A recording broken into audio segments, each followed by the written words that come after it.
রোহি, রোহি, মা, তাড়াতাড়ি ওঠ। আম্মু, উফ, যাও তো, আর একটু ঘুমাতে দাও। আজকে না তোর ভার্সিটিতে প্রথম ক্লাস, উঠ তাড়াতাড়ি, না হলে যে আজকে লেট হয়ে যাবে। আম্মু, তুমি আরো আগে ডাক দিবা না? কত লেট হয়ে গেল। যা, বেশি কথা না বলে ফ্রেশ হয়ে আয়, আমি নিচে খাবার রেডি করে গিয়ে। ওকে আম্মু। চলুন ফ্রেশ হতে হতে এখন আপনাদের পরিচয়টা বলি। রুহির বাবা মায়ের একমাত্র আদরের মেয়ে, আর তাই দুষ্টু অনেক। আর এতক্ষণ ভার্সিটির যে কথা হচ্ছিল আসলে সে সেখানে পড়ে না, চাকরি করবে, তাই আজ থেকেই জয়েন করবে। বাকি কথা পরে জেনে নিন। উফ, অনেক লেট হয়ে গেল আম্মু, নাস্তা দাও তাড়াতাড়ি, আমি বের হবো এখনই। রুহি তাড়াতাড়ি নাস্তা করে বের হয়ে যাচ্ছে। আজকে সে গাড়ি নিবে না, রিক্সা করে যাবে। যেই ভাবা সেই কাজ। রিক্সা করে যাচ্ছে আর ভার্সিটির কাছাকাছি আসতে একটা গাড়ি এসেই রিক্সার সাথে লাগিয়ে দিল। রুহি টাল সামলাতে না পেরে পড়ে যায়। হঠাৎ রাগ উঠে গেল যেই না কেউ একজন গাড়ি থেকে বের হলো। অমনি রুহি গিয়ে ঠাস ঠাস করে 2টা থাপ্পড় দিল। তারপর ছেলেটা খুব রেগে যায় আর বলতে লাগলো, তোমার সাহস কি করে হয় আমার গায়ে হাত দেওয়ার, এই নীল আহমেদের গালে থাপ্পড় মারার? আমাকে চেনো তুমি, মিডিল ক্লাস গার্ল? ওই চুপ, আস্তে। একে তো ভুল করেছিস, তার উপর আবার গলা উঁচিয়ে কথা বলস। তোর এই ফালতু কথা আর একজনকে শোনাস না। আর শোন, মিডিল ক্লাসটাও মানুষ, সবাইকে সম্মান দিয়ে কথা বলতে হয়। আর মনে হয় আপনি জানেন না। চুপ। রুহি আর কোনো কথা না বলে চলে যাচ্ছে, কারণ তার টাইম মতো ভার্সিটিতে থাকতে হবে, কারণ আজই তার প্রথম ভার্সিটি ক্লাস। তাই সে চলে গেল। আর এদিকে নীল রাগে ওখান থেকে আর না দাঁড়িয়ে সোজা গাড়ি নিয়ে ভার্সিটির দিকে যাচ্ছে। এখন আপনাদের নীলের পরিচয় দেওয়া যায়। নীল বাবা মায়ের একমাত্র সন্তান, খুব রাগী ও জেদি, যা বলবে তা করে ছাড়বে। ওর বাবা দেশের নাম্বার 1 বিজনেসম্যান, তার সাথে অনেক টাকার মালিক ওরা। আর মা বাবার একমাত্র ছেলে দেখে কেউ কিছু বলেনি কোনোদিন, যা চেয়েছে সবসময় তাই পেয়েছে। অতি আদর পেলে যা হয় আর কি, ওর বেলাও তাই। আরো দেখতে সেই রকম হ্যান্ডসাম, যে কোনো মেয়ে দেখেই ওর প্রেমে পড়তে বাধ্য। আর রুহিও কম সুন্দরী না, তাকে দেখেও যে কোনো ছেলে পাগল হতে বাধ্য। তো নীল ভার্সিটিতে এসে গেছে, আর তার সাথে সাথেই সব ওর দিকে চেয়ে আছে। কিন্তু নীল সবার দিকে তাকায় না, সবাইকে উপেক্ষা করতে করতে ক্লাসে এসে পড়ে। আর রাস্তার মাঝে রুহির সাথে ওই ঘটনার পর ও এখন রেগে আছে। যদিও এখন ওকে পেত, তাহলে কি করতো নিজেও জানেন। হঠাৎই প্রিন্সিপাল স্যার আসে, আর সাথে রুহি। ওরা দুজনই অবাক, আর সাথে সাথে বলে উঠলো, আপনি? আপনি? সবাই অবাক। আর প্রিন্সিপাল তখন বলে, রুহি, এনিথিং রং? আর তোমরা কি আগে থেকেই পূর্ব পরিচিত নাকি? তখনই আমরা দুজনই আবার একসাথে বললাম না স্যার, আবার সবার দৃষ্টি আমাদের দিকে, তাই প্রিন্সিপাল বললেন, স্টুডেন্ট সবাই কেমন আছো? জি স্যার, ভালো। আপনি? আমিও ভালো আছি। ওনার সাথে পরিচয় হয়ে নাও। উনি হলেন তোমাদের নিউ কেমিস্ট্রি টিচার, নাম রুহি চৌধুরী। আচ্ছা, আমি আসি, আপনি ওদের সঙ্গে পরিচয় হয়ে নিন। স্যার চলে যাওয়ার পর রুহি সবার উদ্দেশ্যে বলল, আমার তো পরিচয় তোমরা সবাই পেলে, এখন তোমাদেরটা বলো। একে একে সবাই নাম বলল, কিন্তু আমাদের গল্পের নায়ক এক ধ্যানে কি সব যেন ভাবছে। রুহি তখন ওর সামনে গিয়ে দাঁড়ায় আর ওকে ডাক দেয়, তবুও কোনো সাড়া না দেওয়ায় রুহি রেগে যায়। আর জোরে চিৎকার দেওয়ার সাথে সাথে নীল এর হুঁশ ফিরে, আর সে বলতে থাকে, এই মেয়ে আস্তে আস্তে এখানে দাঁড়িয়ে চিৎকার দিচ্ছ কেন? কি বললে? আমি তোমার ম্যাডাম হই, সম্মান দিয়ে কথা বলো। নীল আশেপাশে তাকিয়ে দেখে সবাই ওর দিকে চেয়ে আছে। ও রাগ কন্ট্রোল করে বলল, সরি ম্যাম। এবার বলো তোমার। আমার নাম নীল আহমেদ। আর রুহি ওকে আর কোনো কথা না বলতে দিয়ে থামিয়ে দেয় আর বলতে থাকে, এবার বসতে পারো, আর কিছু বলতে হবে না। নীল বসে পড়ে আর খেয়াল করে রুহির দিকে। সকালে নীল রুহির দিকে ভালো মতো না তাকলে ও এখন ভালো মতে তাকিয়ে দেখে ক্রাশ না বাস, যেটাই হোক খাইছে আর প্রেমেও পড়ে গেছে। নীল রুহিকে দেখে কল্পনার জগৎ উড়ে বেড়াচ্ছে, আর রুহি ওকে এভাবে দেখে জোরেই নীল বলে ডাক দিল। আর নীলের হোশ ফিরল, সাথে সাথে রুহি বলতে লাগলো, get out of my class. মনোযোগ থাকে কোথায় তোমার? বের হও আমার ক্লাস থেকে। নীলেতে প্রচুর অপমান বোধ মনে করলো নিজেকে, আর বের হয়ে গাড়ি নিয়ে খুব জোরে চালিয়ে চলে গেল। আর রইসে নীল যাওয়ার পর মনে মনে একটু শান্তি অনুভব করলো, আর ক্লাস নিয়ে বাসায় চলে গেল। আর অন্যদিকে নীল রাগে খুব জোরে গাড়ি চালিয়ে চলে এলো আর ইচ্ছে মতো ড্রিঙ্কস করতে লাগলো। আর মনে মনে প্রতিজ্ঞা করলো রুহির দেওয়া অপমানের জবাবও দিবে। তা যেভাবেই হোক। আর তারপরেই অনেক রাত করে সে বাসায় গেল। নীলের বাবা মা খুব টেনশনে ছিল, কিন্তু যখন নীলকে ওরা দেখে তখন তারা আরও টেনশনে পড়ে যায়, কারণ নীল কোনোদিন এত রাত পর্যন্ত কোনোদিন বাইরে থাকেনি। আর তার উপর সে ড্রিঙ্কস করেছে, তা আবার একটু না, অনেক বেশি। কিন্তু মা বাবা তাকে কোনো কিছু বলার সাহস পেল না, কারণ কিছু বললেই কি থেকে কি করে ফেলবে তা সে নিজেও জানে না। আর অন্যদিকে রুহি বাসায় গিয়ে খুব শান্ত হয়ে গেল আর ভাবছে কি ওই শয়তান নীলের থেকে দূরে দূরে থাকবে। পরের দিন সকাল সকাল রুহি খুব তাড়াতাড়ি ঘুম থেকে ওঠে আর ভার্সিটি যাওয়ার জন্য রেডি হয়ে নিচে যায়। আর তখন এর বাবার সামনে, আর তিনি বলেন, কিরে মা, আজ এত সকালে কই যাস? বাবা, তোমাকে বলেছিলাম না আমি একটা ভার্সিটিতে জবের অফার পেয়েছি, সেখানেই যাচ্ছি। আজকে একটু তাড়া আছে। মা, তোকে তো বলেছি জব করার কোনো দরকার নেই। আমার কি টাকা পয়সা কম আছে? তার চাইতে বিয়েটা করে নেই, না হলে আমার অফিসটা সামলা। উফ বাবা, বললাম তো আমি বিয়ে করব না, আর তোমার অফিসে যাব, বাট আরো 1 বছর পর। আমি এখন প্রস্তুত না। আচ্ছা বাবা, আমি গেলাম, আমার আবার লেট হচ্ছে। বাই বাবা। আম্মু, আমি আসি। আরে নাস্তাটা তো করে যা। ক্যান্টিনে গিয়ে খেয়ে নিব। আর ওদিকে নীল আগে থেকেই কলেজে এসে বসে রয়েছে কখন ম্যাডাম আসবে তার জন্য। আরও হঠাৎই দেখতে পেল একটা দামি গাড়ি ওদের কলেজে ঢুকছে, আর তা থেকে ম্যাডাম মানে রুহি বের হচ্ছে। আরও তা দেখে শকড। আর তার সাথে আজকে রুহিকে অনেক সুন্দর লাগছে, আর তা দেখে সবাই ম্যাডামের দিকে হা হয়ে তাকিয়ে আছে। আর নীল সে তো আবার রুহির প্রেমে হাবুডুবু খাচ্ছে। আর তখনই ওর এক ফ্রেন্ড বলে ওঠে, দোস্ত, বিয়ে করলে ম্যাডামকেই করব। ম্যাডাম যা সুন্দরী, উফ, আমি তো ম্যাডামের প্রেমে পড়ে গেলাম। চুপ শালা, ভাবি হয়তো, বুঝলি? মানে বুঝলাম না। তারপর নীল ওকে শুরু সব বলল আর বলতে লাগলো কাহিনী। এবার বুঝেছিস? শালা। আর তখন তো আমি এমনিতেই বললাম, কারণ তোর কাছে থেকে তো আর সহজে আর কথা বের করতে পারি না। তাহলে শেষমেশ তাহলে রাগী বদমেজাজি সব মেয়ের বাস থুকু ক্রাশ, সে আমাদের রাগী ম্যামের প্রেমে পড়েছে। তাহলে ট্রিট দিবি, চল। কি আর করার, ওদের সবাইকে ট্রিট দিতে হলো ওর। তারপরও ক্লাসে গেল, আর যেতে যেতেও বুদ্ধি করলো আগে রুহিকে শাস্তি দিবে, তারপর নিজের করে নিবে। যদি না রাজি হয়, না হয়, তাহলে জোর করে হলেও বানিয়ে দিবে। তা যা করা লাগে ও তা করবে। এই ভেবে ও কিছু কলা কিনলো, আর ওর বন্ধুদের সবাইকে রেখে চলে এসে এসব কলার ঝোলাগুলো সিঁড়িতে এক এক জায়গায় ঝরিয়ে রাখলো। আর তখনই রুহি আসতে লাগলো, আর রুহি সিঁড়িতে কোনো দিক না তাকিয়ে উঠতে গিয়ে ঠাস। কি ভাবছেন? হ্যাঁ, যা ভাবছেন তাই হয়েছে। রুহি পড়ে গেছে, আর নীল তখন হাসতে হাসতে বের হলো আর বলতে লাগলো, এটা আমাকে ওই দিন থাপ্পড় আর অপমান করার জন্য। রুহি কিছু বলছে না, শুধু নীরবে কাঁদছে। আর নীল এর তখন মায়া হলো, আর খারাপও লাগলো। তখনও রুহির কাছে ওকে ধরতে গেলে রুহি ওকে ধাক্কা মেরে চলে যায়, আর নীল বোকা হয়ে যায়। ও ক্লাসের টাইম হয় ক্লাসে চলে যায়, কিন্তু ক্লাসে আজকে রুহি ক্লাস নিতে আসে না। তা দেখে আর নিজেকে খুব অপরাধী হিসেবে মনে করে। ক্লাস শেষ হলে জানতে পারে রুহি ছুটি নিয়ে বাসায় চলে যায়। আর এদিকে নীলও বাসায় চলে যায়, ভাবতে থাকে আজ ওর জন্যই রুহি কষ্ট পেয়েছে। ও কি করে ভুলে গেল যাকে ও ভালোবাসে, তাকে কিভাবে ও এত কষ্ট দিতে পারলো। নিজেকেই নিজের কাছে খুবই অপরাধী মনে হচ্ছে। না, কাল গিয়ে রুহির কাছে গিয়ে মাপ চাইতে হবে। তারপরের দিন নীল সকাল হতেই ভার্সিটির জন্য রওনা হলো। খুব সকাল সকাল ওর মা বাবাকে ঘুম থেকে উঠতে দেখে খুব অবাক হয়ে যায়, কারণ ও কোনোদিনও এত সকাল সকাল ঘুম থেকে ওঠে না। তারা দুজনেই অবাক, আবার এক হিসেবে খুশিও হলো। ওর মা ওর বাবাকে বলতে লাগলো, তাহলে এতদিনে ছেলেটা আমার ভালো হতে চললো। আর এদিকে নীল যে ভার্সিটিতে এসে সে কখন থেকে বসে আছে, কিন্তু রুহির কোনো খবর নেই। তারপরও ক্লাস আরম্ভ হওয়ার কারণে ক্লাসে চলে যায়, কিন্তু আজও রুহি আসে না। তাই দেখে নীল আর ক্লাস না করে সোজা বের হয়ে যায় এবং প্রিন্সিপালের রুমে চলে যায়। আর স্যার ওকে দেখে বলে, নীল বাবা, কোনো সমস্যা? না স্যার, রুহি ম্যাম কি আজ আসেনি? না, ও তো অসুস্থ, তাই 1 সপ্তাহের ছুটি নিয়েছে। কিন্তু কেন বলো তো? না এমনি স্যার। তাহলে আমি আসি স্যার। ওকে। নীল ওখান থেকে চলে আসে। আর কিছু ভালো লাগছিল না, তাই সে আর ভার্সিটি না থেকে সোজা বাসায় চলে আসে। আর রাতে রুহির কথা ভাবতে থাকে। ওর চোখে কোনো মতেই ঘুম আসে না, তাই ও ওর রুমের বারান্দায় চলে যায় গিটার হাতে নিয়ে।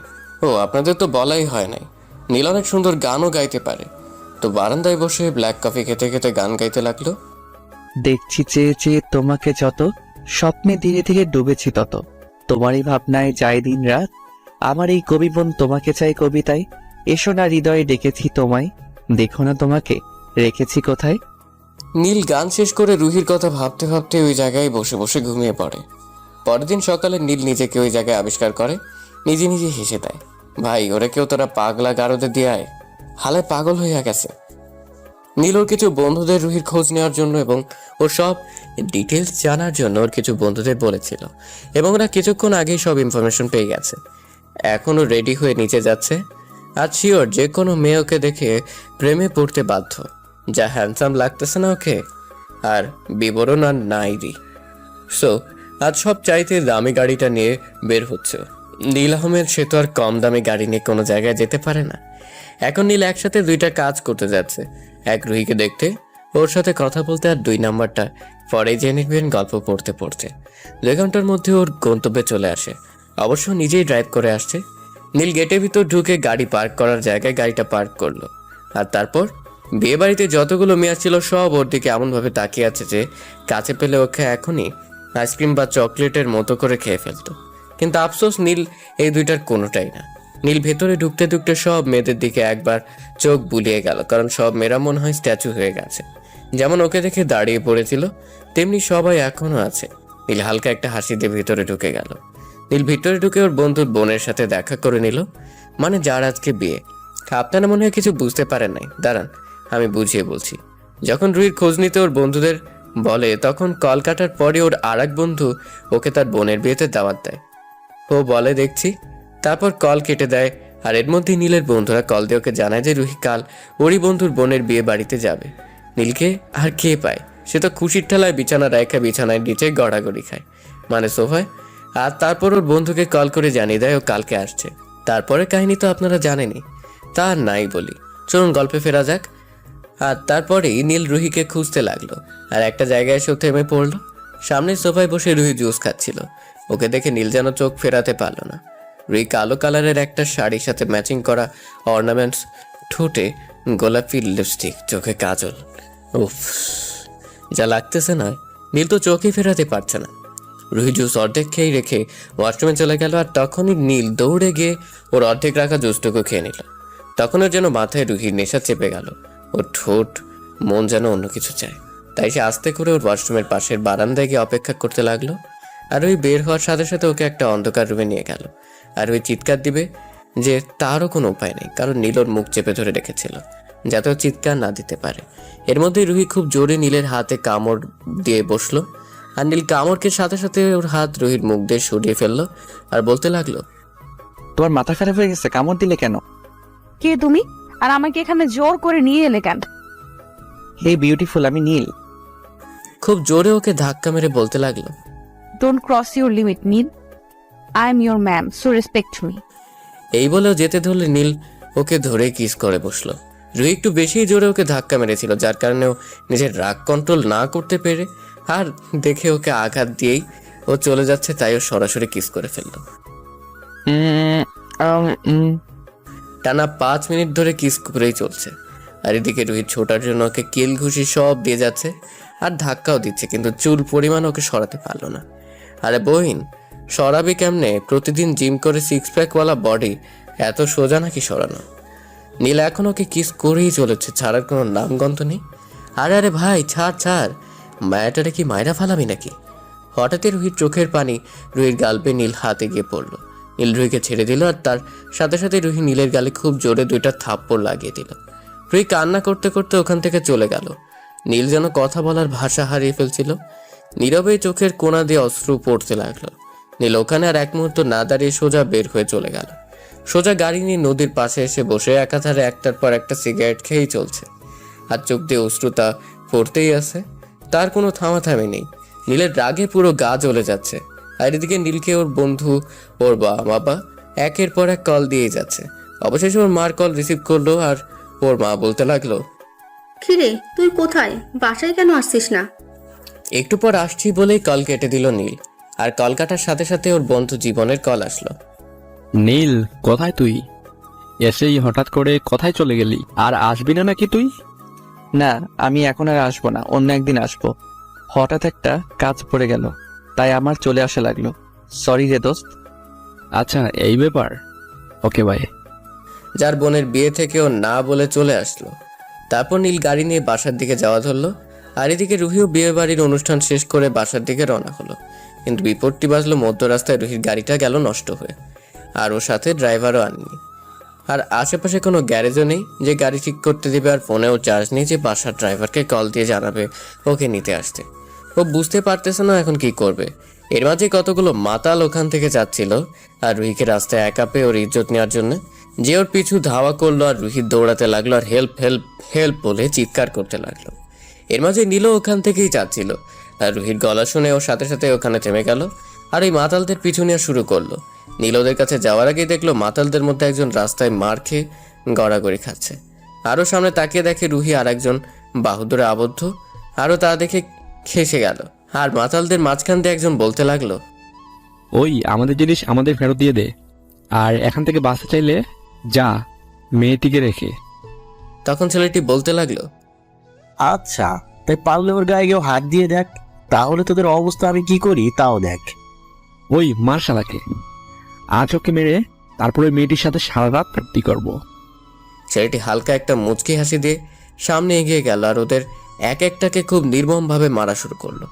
ওদের সবাইকে মারতে মারতে আধমরা করে ফেলেছে। আর তা দেখে রুহি অনেকটা ভয় পেয়ে যায়, কারণ ওকে এত রাখতে এর আগে আর কখনো দেখেনি। আর ছেলেটিকে গিয়ে থামাতে লাগলো, কিন্তু ও তো থামছেই না, মারার কাজ করতেই রয়েছে। আর কোনো উপায় না পেয়ে রুহি ওর কসম দিয়ে ওকে থামিয়ে দেয়। ছেলেটির আগে ফুসতে ফুসতে একবার রুহির দিকে আর একবার ওই মাতালগুলোর দিকে তাকায়। আর তারপর মাতালগুলোর উদ্দেশ্যে বলতে থাকে, আজ রুহির জন্য তোরা বেঁচে গেলি, না হলে তোদের আজ মেরেই ফেলতাম। আর ইতিমধ্যে রুহি অনেক ক্লান্ত আর এত সব ঝামেলার জন্য অজ্ঞান হয়ে যায়। আর ছেলেটি ওকে ধরে ফেলে আর তারপর ওকে ধরে নিয়ে গাড়িতে করে চলে গেল। আর এদিকে নীল ওদের আর ওই ছেলেটির এসব দেখে অবাক হয়ে যায়। আর পরক্ষণেই ওর ওই মাতালগুলো রুহির সাথে যে খারাপ আচরণ করছিল ওর জন্য ওদের ওইখানে রিভলভারটা বের করে ওই জায়গায় মেরে ফেলে দিল। আর কাকে যেন ফোনে বললো ওই ছেলেটির সব খোঁজ নেওয়ার জন্য আর রুহির সাথে ওর সম্পর্ক কি তা জানার জন্য, আর লাশগুলো যাতে ওই জায়গা থেকে সরিয়ে ফেলে। তারপর গাড়ি নিয়ে ওখান থেকে সোজা বাসায় চলে গেল। আর এদিকে রুহিকে বাসায় এনে ওর বেডরুমে ওকে শোয়ানো হলো, কিন্তু রুহি জ্ঞান না ফেরা ওই ছেলেটি ডাক্তারকে বাসায় আসতে বলল। আর রুহির মা বাবা রুহির এই জ্ঞান না থাকার জন্য নানান ধরনের প্রশ্ন জিজ্ঞেস করতে থাকে ওই ছেলেটিকে। বাবা, আমার মেয়ের কি হয়েছে? ও অজ্ঞান কেন? বলছি। তারপরও ঘটে যাওয়ার সব ওদের বলল। তা বাবা, আমার মেয়েটার তো কিছু হয়নি তো? না আন্টি, আমি থাকতে ওর কোনো ক্ষতি আমি হতে দিব না। এর মধ্যেই ডাক্তার আসলো আর রুহিকে দেখে বলল, ভয়ের কোনো কারণ নেই, খানিকটা ভয় পেয়েছে তাই অজ্ঞান হয়ে গেছে, কাল সকালের মধ্যে ঠিক হয়ে যাবে। ওকে ডাক্তার। ডাক্তার যাওয়ার পর ছেলেটিকে রুহির মা বলতে লাগলো, তাহলে আমি রুম দেখিয়ে দিচ্ছি, ফ্রেশ হয়ে এসো, আমি তোমার জন্য খাবার দিচ্ছি। না আন্টি, আমি বাইরে থেকে খেয়ে এসেছি, এখন খাবো না, এখন ফ্রেশ হয়ে ঘুম দেবো একটু। আচ্ছা বাবা। অতঃপর সবাই নিজ নিজ রুমে এসে ঘুম দিল। আর অন্যদিকে নীল বাসায় ঢুকতে ওর মা ওকে খাওয়ার জন্য ডাকলো, কিন্তু বলল ও খাবে না। ওর মার দিকে তাকিয়ে ওর মা ওর দিকে খেয়াল করে দেখলো ওর চোখ পুরো লাল, যেন এখনই চোখ দিয়ে আগুন বের হবে। ওর মা ওকে আর কিছু বললো না। আর নীল সোজা ওর রুমে গিয়ে দরজা আটকে গিটারটা নিয়ে বারান্দায় বসে গান গাওয়া ধরলো। তুমি আর তো কারো নও, শুধু আমার, যত দূরে সরে যাও রবে আমার। তারপর ওর বেডে গিয়ে শুয়ে পড়লো ক্লান্ত থাকার কারণে। শোয়ার সাথে সাথে ঘুমিয়ে পড়েছে। রুহির খুব সকালে ঘুম ভেঙে গেল আর ও বাসায় ওর বিছানায় আসলো কিভাবে ভাবতে লাগলো। আর এর মধ্যেই ওর মনে পড়ে গেল কালকে রাতের সব কথা। আর তারপর উঠে ফ্রেশ হতে ওয়াশরুমে চলে গেল। আর ওয়াশরুম থেকে বের হতেই ওর দরজায় নক করলো। ও গিয়ে দরজা খুলে দিতে দেখে হৃদয় দাঁড়িয়ে আছে, মানে ওই ছেলেটি। ও গিয়ে ওকে জড়িয়ে ধরলো। আরে আস্তে আস্তে, কফি পড়ে যাবে তো। ও আস্তে করে ওকে ছেড়ে দিল খানিকটা লজ্জা পেয়ে। তারপর রুহি হৃদয়কে ধন্যবাদ দিল কালকে ওকে বাঁচানোর জন্য। আরে আমার জায়গায় অন্য কেউ হলেও আমি যে কাজটি করেছি তা অন্য কেউ করতো। তা ভেতরে আসতে বলবে না, নাকি রুমের বাইরেই দাঁড়া করিয়ে রাখবে? ও হ্যাঁ, আসো ভেতরে। এই না তোমার কফি। ধন্যবাদ। তা হঠাৎ আমেরিকা থেকে চলে আসলা যে, আর আমাকে একবারও বললাও না কেন বলো তো? আরে আমি তো চাইছিলাম তোমায় সারপ্রাইজ দিব, কিন্তু আমি তো নিজেই এসে সারপ্রাইজ হয়ে গেছিলাম। আর তারপর তুমি অজ্ঞান, আমি তো ভয় পেয়ে গেছিলাম। আসলে কালকে গাড়িটা খারাপ হওয়ার জন্যই সব গন্ডগোল হয়ে গেল। আচ্ছা থাক, বাদ দাও। তা কোথাও যাবে নাকি এখন? ভার্সিটিতে যাব। কেন? আসলে তোমাকে বলাই হয় নাই, আমি একটা ভার্সিটি টিচার হিসেবে জয়েন করেছি। আর কয়েকদিন হলো ছুটি নিয়ে বাসায় আছি, তাই আজকে যেতে হবে। ও আচ্ছা, তাহলে ভার্সিটি ক্লাস শেষ হবে কয়টায়? তাই বলো, আমি চলে আসবো, আর তারপর দুজন মিলে খুব ঘুরবো। ওকে? ওকে, এই সময়ে চলে আসবা। ওকে, আচ্ছা বাই। Okay bye. তারপর রুহি গাড়ি নিয়ে ভার্সিটির জন্য বের হয়ে গেল। আর এদিকে নীলের ঘুম ভাঙলো। ও উঠে ফ্রেশ হয়ে বাসা থেকে বের হয়ে গেল। গাড়ি ড্রাইভিং করতে করতে রুহির কথা ভাবতে ভাবতে ক্যাম্পাসে চলে আসলো। আর এসেই গাড়ি পার্ক করে বের হতেই ওর বন্ধুদের ডাকে ওদের আড্ডায় চলে আসলো। আর এসে বসতেই ওর বন্ধুরা বলতে লাগলো, নীল, কি খবর তোর? তোর তো আজকাল কোনো খবরই নেই। বলেই দৌড় দিল ওর বন্ধুর পিছনে নীল। আর দৌড়াতে দৌড়াতে নীল গিয়ে ধাক্কা খেলো একটা মেয়ের সাথে। আর সাথে মেয়েটি পড়ে যেতে নিলে নীল ধরে ফেলে। আর মেয়েটি এক দৃষ্টিতে ওর দিকে তাকিয়ে থাকে। মেয়েটি বলে, আপনি ঠিক আছেন? ও হ্যাঁ, ধন্যবাদ। আই এম রিয়েলি সরি, আসলে আমি খেয়াল করি নাই। না সমস্যা নেই। আচ্ছা, আপনার নামটা জানতে পারি? শিওর, আমি নীলা। আপনি? আমি নীলা। আচ্ছা ভাই, আপনার সাথে পরে কথা হবে। এই বলে নীল ওখান থেকে চলে আসে, কারণ ও মেয়েটির সাথে কথা বলার সময় খেয়াল করলো রুহি উপর দিয়ে যাচ্ছে। তাই সময় নষ্ট না করে চলে গেল। নীল রুহির কাছে গিয়েই ওকে ওর নাম ধরে ডাক দিল। এটা শুনে রুহি নীলের দিকে রাগী চোখে তাকালো।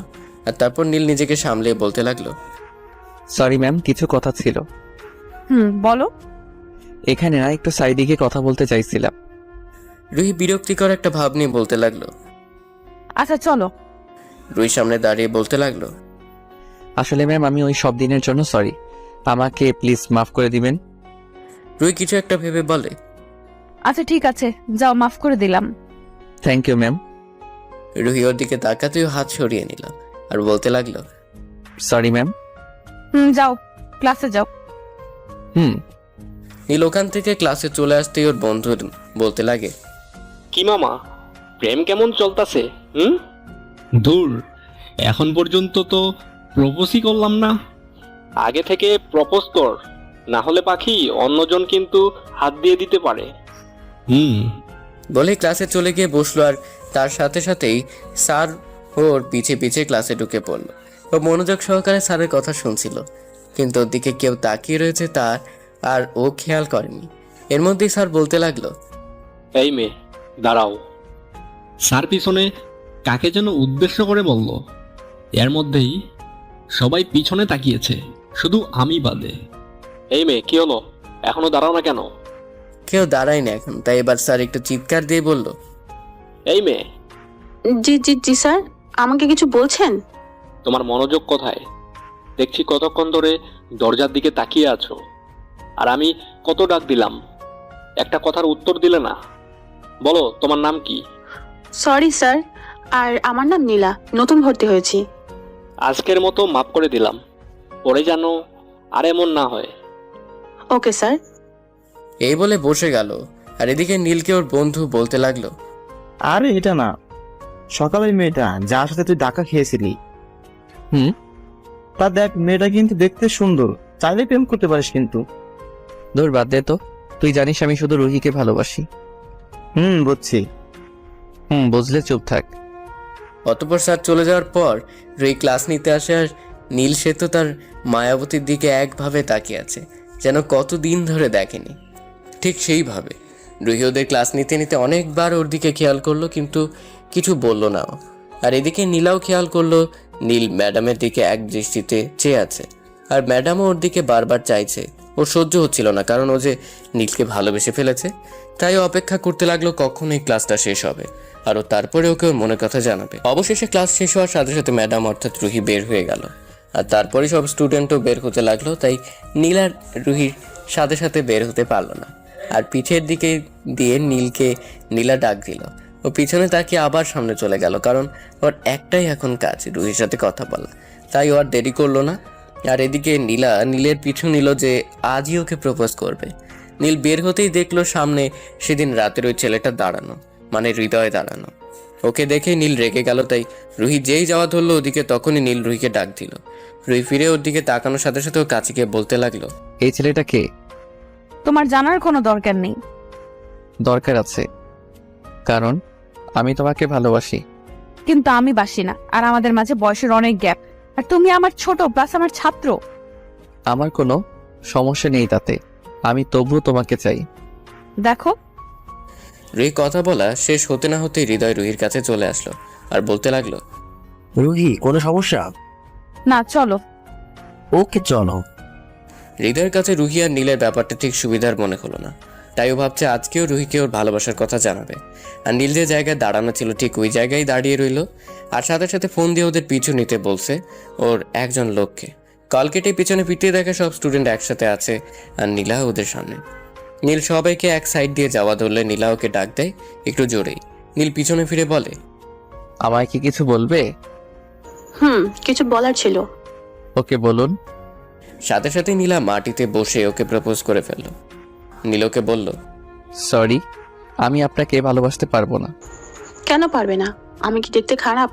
না আমার ভিতরে কিছু কমতি আছে যে আমাকে ভালোবাসতে পারবে না? বলো নীল, বলো। আমি আপনাকে ভালোবাসতে পারবো না, বুঝতে পারছেন? আর আপনার সবকিছুই ঠিক আছে, কিন্তু আমি আপনাকে ভালোবাসতে পারবো না। আমি অন্যজনকে ভালোবাসি, যাকে নিজের জীবন ভাবি, তাই আমি সরি।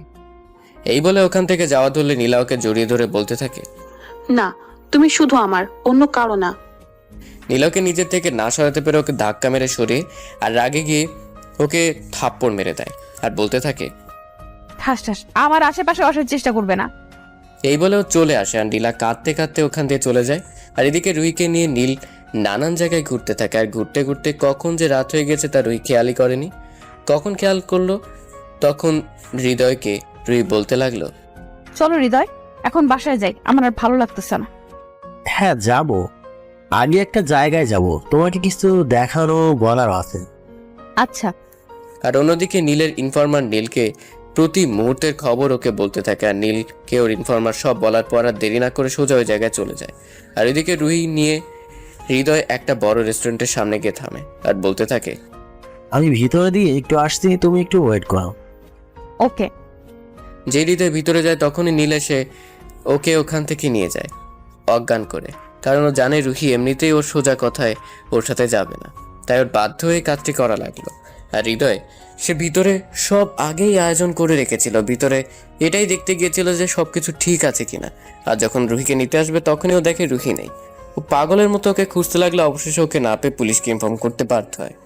আর অন্যদিকে নীল ওকে নিয়ে সোজা কুয়াকাটা চলে আসে, আর তারপরে ওকে নিয়ে একটা রুম বুক করে ভিতরে নিয়ে যায়। পরে রুমে গিয়ে ওর জ্ঞান ফেরানোর চেষ্টা করে, আর তার সাথে সাথে ওর জ্ঞান ফিরে। আর ও নীলকে এক রুমে দেখে চিৎকার দিয়ে বলে ওঠে, আমি কোথায় আছি আর তুমি আমাকে কেন অজ্ঞান করে নিয়ে এসছো এখানে, বলো। কেন আমার সাথে কথা বললে দোষ, দেখা করলে ক্ষতি, আরও যখন তোমাকে নিয়ে ঘুরে বেড়াই তখন তো খুব মজা পাও, তাই না? আর আমি ভালোবাসার কথা বললেই দোষ? কেন আমাকে কি ভালোবাসা যায় না? আমার কোন দিক দিয়ে কোনো কিছু কম আছে নাকি? বিশ্বের 1 নাম্বার বিজনেসম্যানের ছেলে আমি, আর আমার জন্য সব মেয়ে পাগল, আর আমি শুধু তোমার জন্য পাগল। এই নীল আহমেদ আজ পর্যন্ত কাউকে ভালোবাসিনি, শুধু তোমায় ছাড়া। তোমায় পাগলের মতো ভালোবাসি, আর তুমি তো আমায় ভালোবাসছই না, উল্টা ওই ছেলেটার সাথে ঘুরে বেড়াচ্ছ। জেনে রাখো, তুমি শুধু আমার আর কারো না। খুব জোরে চিৎকার দিয়ে ওঠে নীল, যা শুনে রুহি ভয়ে কেঁপে ওঠে আর বলতে থাকে, তোমাকে আমি কোনোদিনও ভালোবাসবো না, তুমি আমার শুধু ছাত্র, এর বেশি কিছু নয়। আমি তোমায় কখনো ভালোবাসবো না। শুনে রাখো, ওই ছেলেটাকে আমি ভালোবাসি, আর ওর নাম নীল, যে আমার ভালোবাসা। আমি ওকে শুধু ভালোবাসি। আর সরো, আমি বাসায় যাব। রুহিকে মিথ্যা বললো কারণ ও চায় না যাতে ওরা নীলের মাঝে কোনো সম্পর্ক গড়ে উঠুক, আর ও যেন ওকে ভুলে যায়। কিন্তু না, নীল এখন এর চাইতেও আরো রেগে গিয়েছে, আর রাগের মাথায় ওর এমন কিছু করে ফেলবে তা কেউ কখনো ভাবতেও পারেনি। রোয়েন সোজা গিয়ে ওর শাড়ির এক টানে খুলে রুহিকে ফেলে ওর এই কাজ দেখে রুহি ওকে সজোরে একটা থাপ্পড় মেরে বসে। ঠাস ঠাস। এতে করে নীল আরো রেগে যায়, আর নীল রেগে গেলে ওর কোনো কিছুতেই হুঁশ থাকে না। ও মানুষ থেকে পশুতে রূপান্তরিত হয় তখন, যাকে এক কথায় বলে মানুষ নামে পশু। নীল ওর কাছে গিয়ে ওর সব জামা কাপড় খুলে ফেলে, আর রুহি ওর ইজ্জত বাঁচাতে বারবার নীলের কাছে বলতে থাকে, প্লিজ আমার এই ক্ষতি করো না।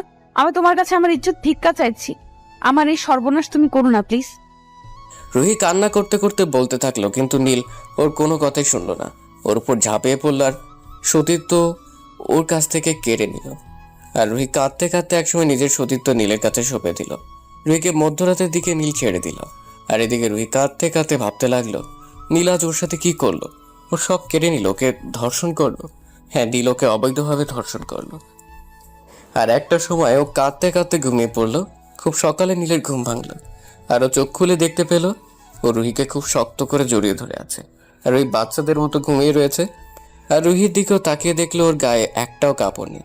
নীলের কালকে রাতের কথা মনে পড়তেই নিজেকে নিজেই দোষারোপ করা শুরু করে। কি করেও পারলো ওর ভালোবাসাকে কষ্ট দিতে? কি করেও তাকে ধর্ষণ করলো? নিজেকেই নিজে বলতে লাগলো, ছি, আমি মানুষ না, আমি জানোয়ার। আমার ভালোবাসাকে শেষ পর্যন্ত এটা আমি কি করলাম? নীল একটু নড়ে জড়ে উঠতেই রুহির ঘুম ভেঙে গেল। আর উঠেই নীলকে বলতে লাগলো, সারা রাত আমার সাথে ওসব করে স্বাদ মেটেনি, তাহলে এখন আবার নিজের স্বাদ মেটাও। আমায় নাকি ভালোবাসো? এই তোমার ভালোবাসার নমুনা? ছি, আমার ভাবতেই ঘৃণা লাগছে। তুমি এমন নীচ একটা মানুষ। নীল কিছু বলছে না, শুধু শুনে গেল, কারণ রুহির প্রত্যেকটা বলা কথাগুলো সত্যি। আজ ওর রাগের কারণে ওর ভালোবাসার ইজ্জত নষ্ট করে ফেললো। আর রুহির এসব কথা শুনে নীল ভাবতে থাকে, না, এখন আর দেরি করা যাবে না, আজই আমি ওকে বিয়ে করব। ও রুহিকে নিজ হাতে রেডি করিয়ে দেয়, কিন্তু রুহি কিছুতেই নীলের কথা শুনতেছিল না। তাই ধমক দিয়েই ওকে রেডি করিয়ে দিল। আর নীলও রেডি হয়ে বের হলো। ওর মূল উদ্দেশ্য আজই রুহিকেও ও বিয়ে করবে। আর রুহি গাড়িতে বসে একটা কথাও বলেনি। নীল গাড়ি ড্রাইভ করতে করতে কাকে যেন ফোন দিয়ে সব রেডি করে রাখতে বললো। ওরা এসে গেছে কাজী অফিসের সামনে। আর নীল নেমেই রুহিকে কাজী অফিসের ভিতরে নিয়ে গেল, কিন্তু রুহি কিছুতেই ভিতরে যেতে চাইছিল না। তবুও নীলের জন্য বাধ্য হয়ে ভিতরে ঢুকলো আর বলতে লাগলো, এখানে আমাকে কেন নিয়ে আসছো? নীল কিছু না বলে ওকে নিয়ে ভিতরে ঢুকতে লাগলো। ও আবার একই প্রশ্ন করতে লাগলো, তাই নীল বলল, চুপ, একটাও কথা বলবে না, শুধু আমার সাথে সাথে আসো। রুহি নীলের পিছনে পিছনে ভিতরে ঢুকলো। আর ভিতরে দেখলো নীলের কিছু বন্ধু দাঁড়ানো। আর নীল কাজীকে বলতে লাগলো বিয়ে পড়াতে। রুহি তখনই দেখে ওর পাশেই ফল কাটার ছুরি, যা একটু আগেই কাজী সাহেব ফল কেটে খেয়ে সরাতে ভুলে গিয়েছিল। আর সেটাই রুহি হাতের কাছে পেয়ে নীলকে হুমকি দিল, যদি ওকে বিয়ে করতে চায় তাহলে নিজের জীবন শেষ করে দেবে। নীল রুহিকে তখন বলতে থাকে, রুহি, এই কাজ ভুলেও করো না, কারণ যদি এই কাজ করো তাহলে তোমার মা বাবার ক্ষতির জন্য তুমি দায়ী হবে। মানে? মানেটা খুব সহজ, যদি আমাকে না বিয়ে করো তাহলে তোমার মা বাবাকে আমার লোকেরা মেরে দিবে। রুহি ভয় ওর হাতের চাকু নিচে ফেলে দিয়ে বলতে থাকে, প্লিজ ওদের কিছু করো না, আমি তোমার সব কথায় রাজি। এই তো ভালো মেয়ে, কাজী সাহেব বিয়ে পড়ান। অতঃপর ওদের বিয়ে হয়ে গেল। বিয়ে শেষ হতে কাজী অফিস থেকে নীল রুহির হাত ধরে বের হলো। ওরা বের হতে ওদের সামনে এলো পুলিশের কয়েকটা গাড়ি। আর নীল একটুও চমকায়নি, বরং ডেভিল হাসি দিয়ে রুহির কানের কাছে মুখটা নিয়ে বলল, রুহি, তোমার বাবা মা কিন্তু এখনো আমার কাছে, তাই যা বলার বুঝে শুনে বলো, ঠিক আছে? চুপ। এর মধ্যে পুলিশ বন্দুক ধরে ওদের সামনে আসলে নীল বলল, পুলিশ অফিসার, এনিথিং রং? হ্যাঁ, আপনাদের সবার আমাদের সাথে থানায় যেতে হবে। কিন্তু কেন? আমাদের অপরাধ, আর এর থেকেও বড় কথা, আপনি আমায় চিনেন। আপনাকে আমার চেনার কোনো প্রয়োজন নেই। আর আপনাদের এই কারণে নিয়ে যেতে চাইছি যে আপনারা রুহি ম্যাডামকে অপহরণ করেছেন, এবং এটা আমাদের বলা হয়েছে। হোয়াট? আপনার মাথা ঠিক আছে? আমি বা আমরা রুহিকে অপহরণ করব কেন?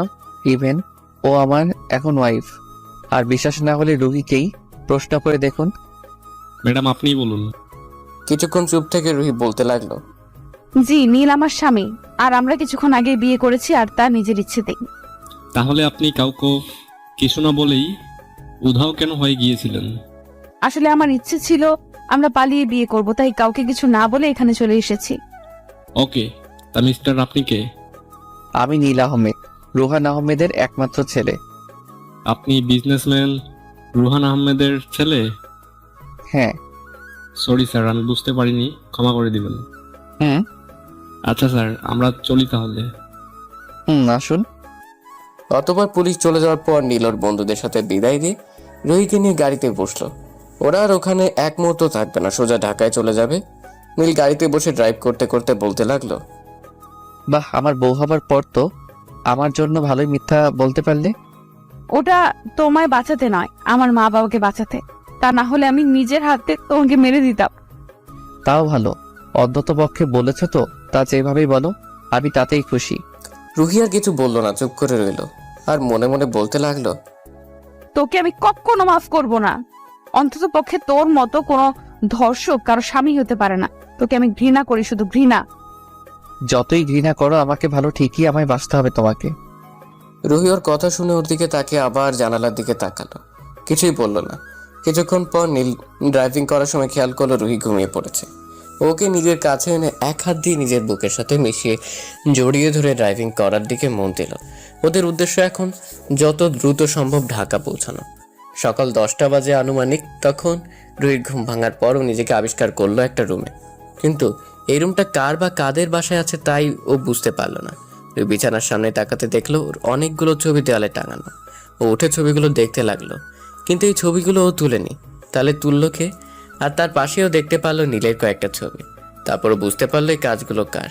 এর মধ্যেই দরজায় কে যেন নক করে রুমের ভিতরে প্রবেশ করলো। ও তাকিয়ে দেখলো নীল ভিতরে আসছে আর এসে ওকে বলল, কি তোমার তাহলে ঘুম ভাঙলো? হ্যাঁ। আসো, ফ্রেশ হয়ে নিচে আসো। কিন্তু আমার তোমার সাথে কিছু কথা ছিল। বলো। আমি তোমাকে ভালোবাসি না, আর কখনো ভালোবাসতে পারবো কিনা জানি না।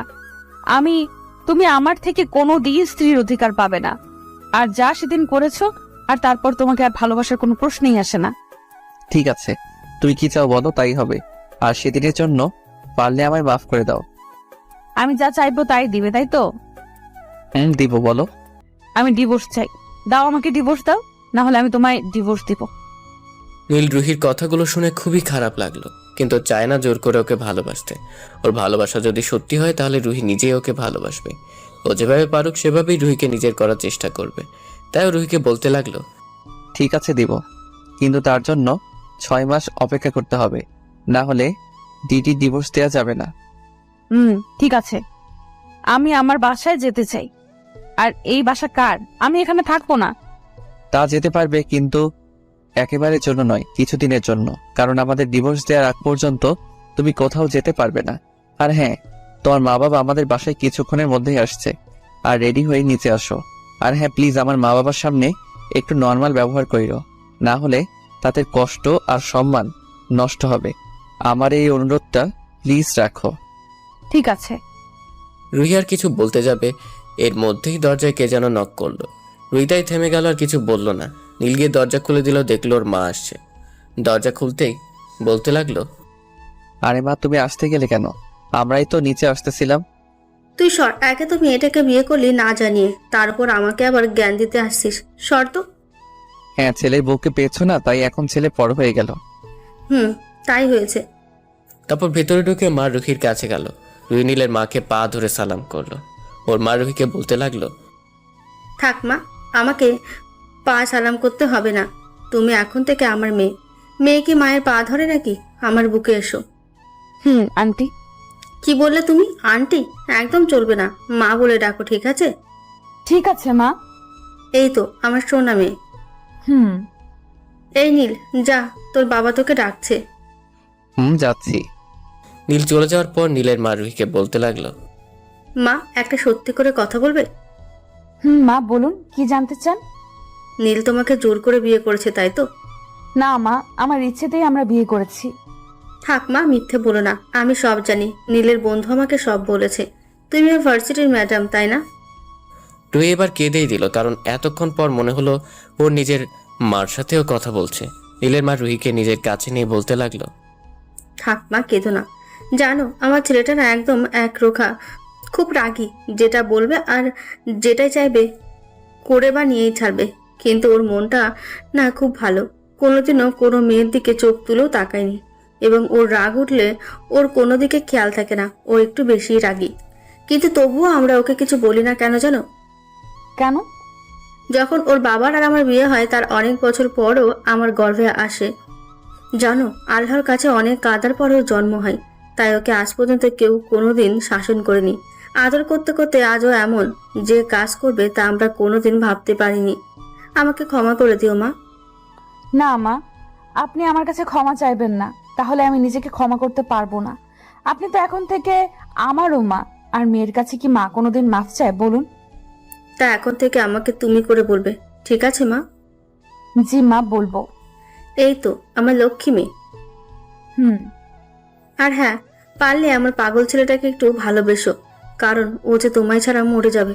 বড্ড ভালোবাসে আমার ছেলেটা তোমায়। ওকে একটু মানুষ করো, আর দেখবে তাহলে ও তোমায় মাথায় করে রাখবে। হুম। আচ্ছা মা, তুমি রেডি হয়ে নিচে আসো, আমি খাবার রেডি করছি। আর একটু পর তোমার মা বাবা আসবে। ঠিক আছে মা, আমি রেডি হয়ে আসছি। তারপর নীলের মা চলে গেল আর রুহি ভাবতে লাগলো ওর অবশেষে কষ্ট বোঝার জন্য একজন মানুষ হলো। তারপর ওয়াশরুমে ফ্রেশ হতে চলে গেল। আর এদিকে নীল ওর বাবার কাছে গিয়ে কিছুক্ষণ বকা খেলো। আর ওর বাবা বলতে লাগলো, তোর থেকে আমরা এই সব আশা করিনি। একটা মেয়ের ইচ্ছার বিরুদ্ধে কিভাবে তুই ওকে জোর করে বিয়ে করলি? নীল শুধু চুপ করে শুনছে। ওর বাবা আবার বলতে লাগলো, আমি ওর বাবা মাকে বলে দিয়েছি, ওরা আসছে। ওদের সাথে কথা বলে তোদের আবার বিয়ে হবে। যা এখন তুই এখান থেকে। আর শোন, বৌমাকে নিয়ে আমার কাছে আয়। জি। নীল ওর বাবার রুম থেকে বের হয়ে সোজা ওর রুমে চলে গেল। এসে দেখলো রুহিল গোসল করে সদ্য বের হয়েছে আর আয়নার সামনে বসে চুল আঁচড়াচ্ছে। ওর কিরকম একটা নেশা চেপে গেল। ও গিয়ে রুহির কোমর জড়িয়ে ওর চুলের গন্ধ নিতে লাগলো। রুহি টের পেয়ে দেখলো নীল ওর কোমর জড়িয়ে ওর চুলের গন্ধ নিতেছে।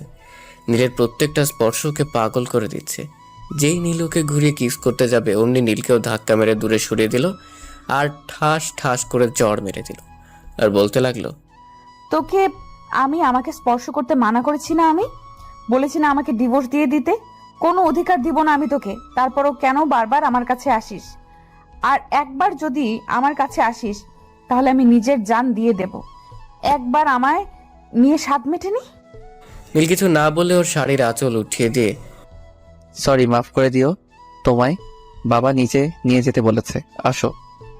এই বলে নীল নিজের চোখের জলটা মুছে ফেলে যাতে রুহি না দেখে। নীলকে আজ পর্যন্ত কেউ গায়ে হাত তুলেনি। আর রুহিকে যখন থেকে ভালোবাসার কথা বলেছে সেই থেকেই ও ওর হাতে চড় খেতে খেতে আসছে। তারপর নীল পিছে পিছে রুহিও নিচে চলে গেল। আর বাবার সাথে কথা বলেও রুহির তাদের দুজনকেই পছন্দ হলো, শুধু নীল ছাড়া। অতঃপর ওর খাবার টেবিলে গেল। রুহি দেখলো সব পছন্দের সব খাবার টেবিলে সাজানো। ও অবাক হচ্ছে এই ভেবে যে ওর পছন্দের খাবার নীলের মা কিভাবে জানলো। তখনই নীলের মা বলে উঠলো, কি অবাক হচ্ছ? এই ভাবছো বুঝি আমরা কিভাবে জানলাম তোমার পছন্দের সবকিছু, তাই তো? তাহলে শোনো, নীল বলেছে সবকিছু কালকে। রুহি হালকা একটু লজ্জা পেল আর নীলের দিকে চেয়ে এক পলক দেখলো। নীল সে খাবার নিয়ে লাড়িয়ে দিচ্ছে নিজের দিকে চেয়ে। রুহি ভাবতে লাগলো এই মানুষটার আর ওর কত রূপ দেখা লাগবো। ও তাই ভেবে পাচ্ছে না। নীলের মার ডাকে হুঁশ ফিরল ওর। আর সে বলতে লাগলো, খাও মা। সবাইকে নিজ নিজ রুমে চলে গেল। আর নীল সে চলে গেল ছাদে ওর প্রিয় গিটারটা নিয়ে। আর এদিকে রুহি রুমে ঢুকে সব কিছু ঘুরে দেখতে লাগলো। এর মধ্যে গিটারের শব্দ শুনে অনুসরণ করে উপরে ছাদের দিকে যেতে লাগলো। নীল এক কোনায় বসে নিজ মনে গিটারের সুর তুলছে আর সিগারেট কিছুক্ষণ পর পর টানছে। আর তার শেষে গান ধরলো, तेरे जाने का गम और न आने का गम, फिर जमाने का गम क्या करे, राह देखे नजर रात भर जाग कर, पर तेरी तो खबर ना मिले। নীল গান গেয়ে পাশে পিটিয়ে রাখে। রুই চোখ বুজে গান শুনতেছে। ও উঠে ওর পাশে গিয়ে দাঁড়িয়ে ওকে দেখতে থাকে। রুই কোনো গানের আওয়াজ না পেয়ে পাশে ফিরে তাকাতেই লজ্জা পায়, কারণ নীল ওর দিকে একভাবে তাকিয়েছিল। আরও সাথে সাথে ওখান থেকে দৌড়ে নিচে চলে যায়। আর রুহি এভাবে লজ্জা পেয়ে চলে যাওয়াতে নীল মুচকে এসে নিচে চলে আসে। আর এর মধ্যেই রুহির মা বাবা চলে আসে, কিন্তু নীল আসে না। আর নীলের মা তাদের বসতে দিয়ে রুহি আর নীলকে ডাকতে ওদের কাজের লোককে উপরে পাঠায়। তাদের কাজের লোক গিয়ে নীলের রুমের সামনে নক করার সাথে সাথে রুহি দরজা খুলে দেয়। আর তখন কাজের লোকটি রুহিকে উদ্দেশ্য করে বলতে থাকে, ভাবি আপনাদের দুজনরা আন্টি নিচে আইতে কইছে। আচ্ছা তুমি যাও, আমরা আসছি। তারপর কাজের লোক ওখান থেকে চলে আসে। আর রুহি ওদিকে নীলকে খুঁজতে লাগলো, কিন্তু ও তো রুমে নেই। তারপর ওর মনে পড়ল নীল তো ছাদে। ওর সাথে সাথে ছাদে গেল আর দেখলো নীল পকেটে 2 হাত দিয়ে আকাশের দিকে তাকিয়ে দাঁড়িয়ে রয়েছে। আর পাশে ওর পছন্দের গিটারটা রাখা। রুহি ভাবলো ওকে ডিস্টার্ব করবে না, কিন্তু আবার মনে পড়লো মা তো ওদের যেতে বলেছেন যে। তারা দেরি না করে ওকে ডাক দিল, কিন্তু নীলের কোনো সারা শব্দ না পেয়ে আবার একটু জোরেই ডাক দিল রুহি। তখন নীল বলল, হ্যাঁ বলো, কিছু বলবে? মা আমাদের নিচে যেতে বলেছে।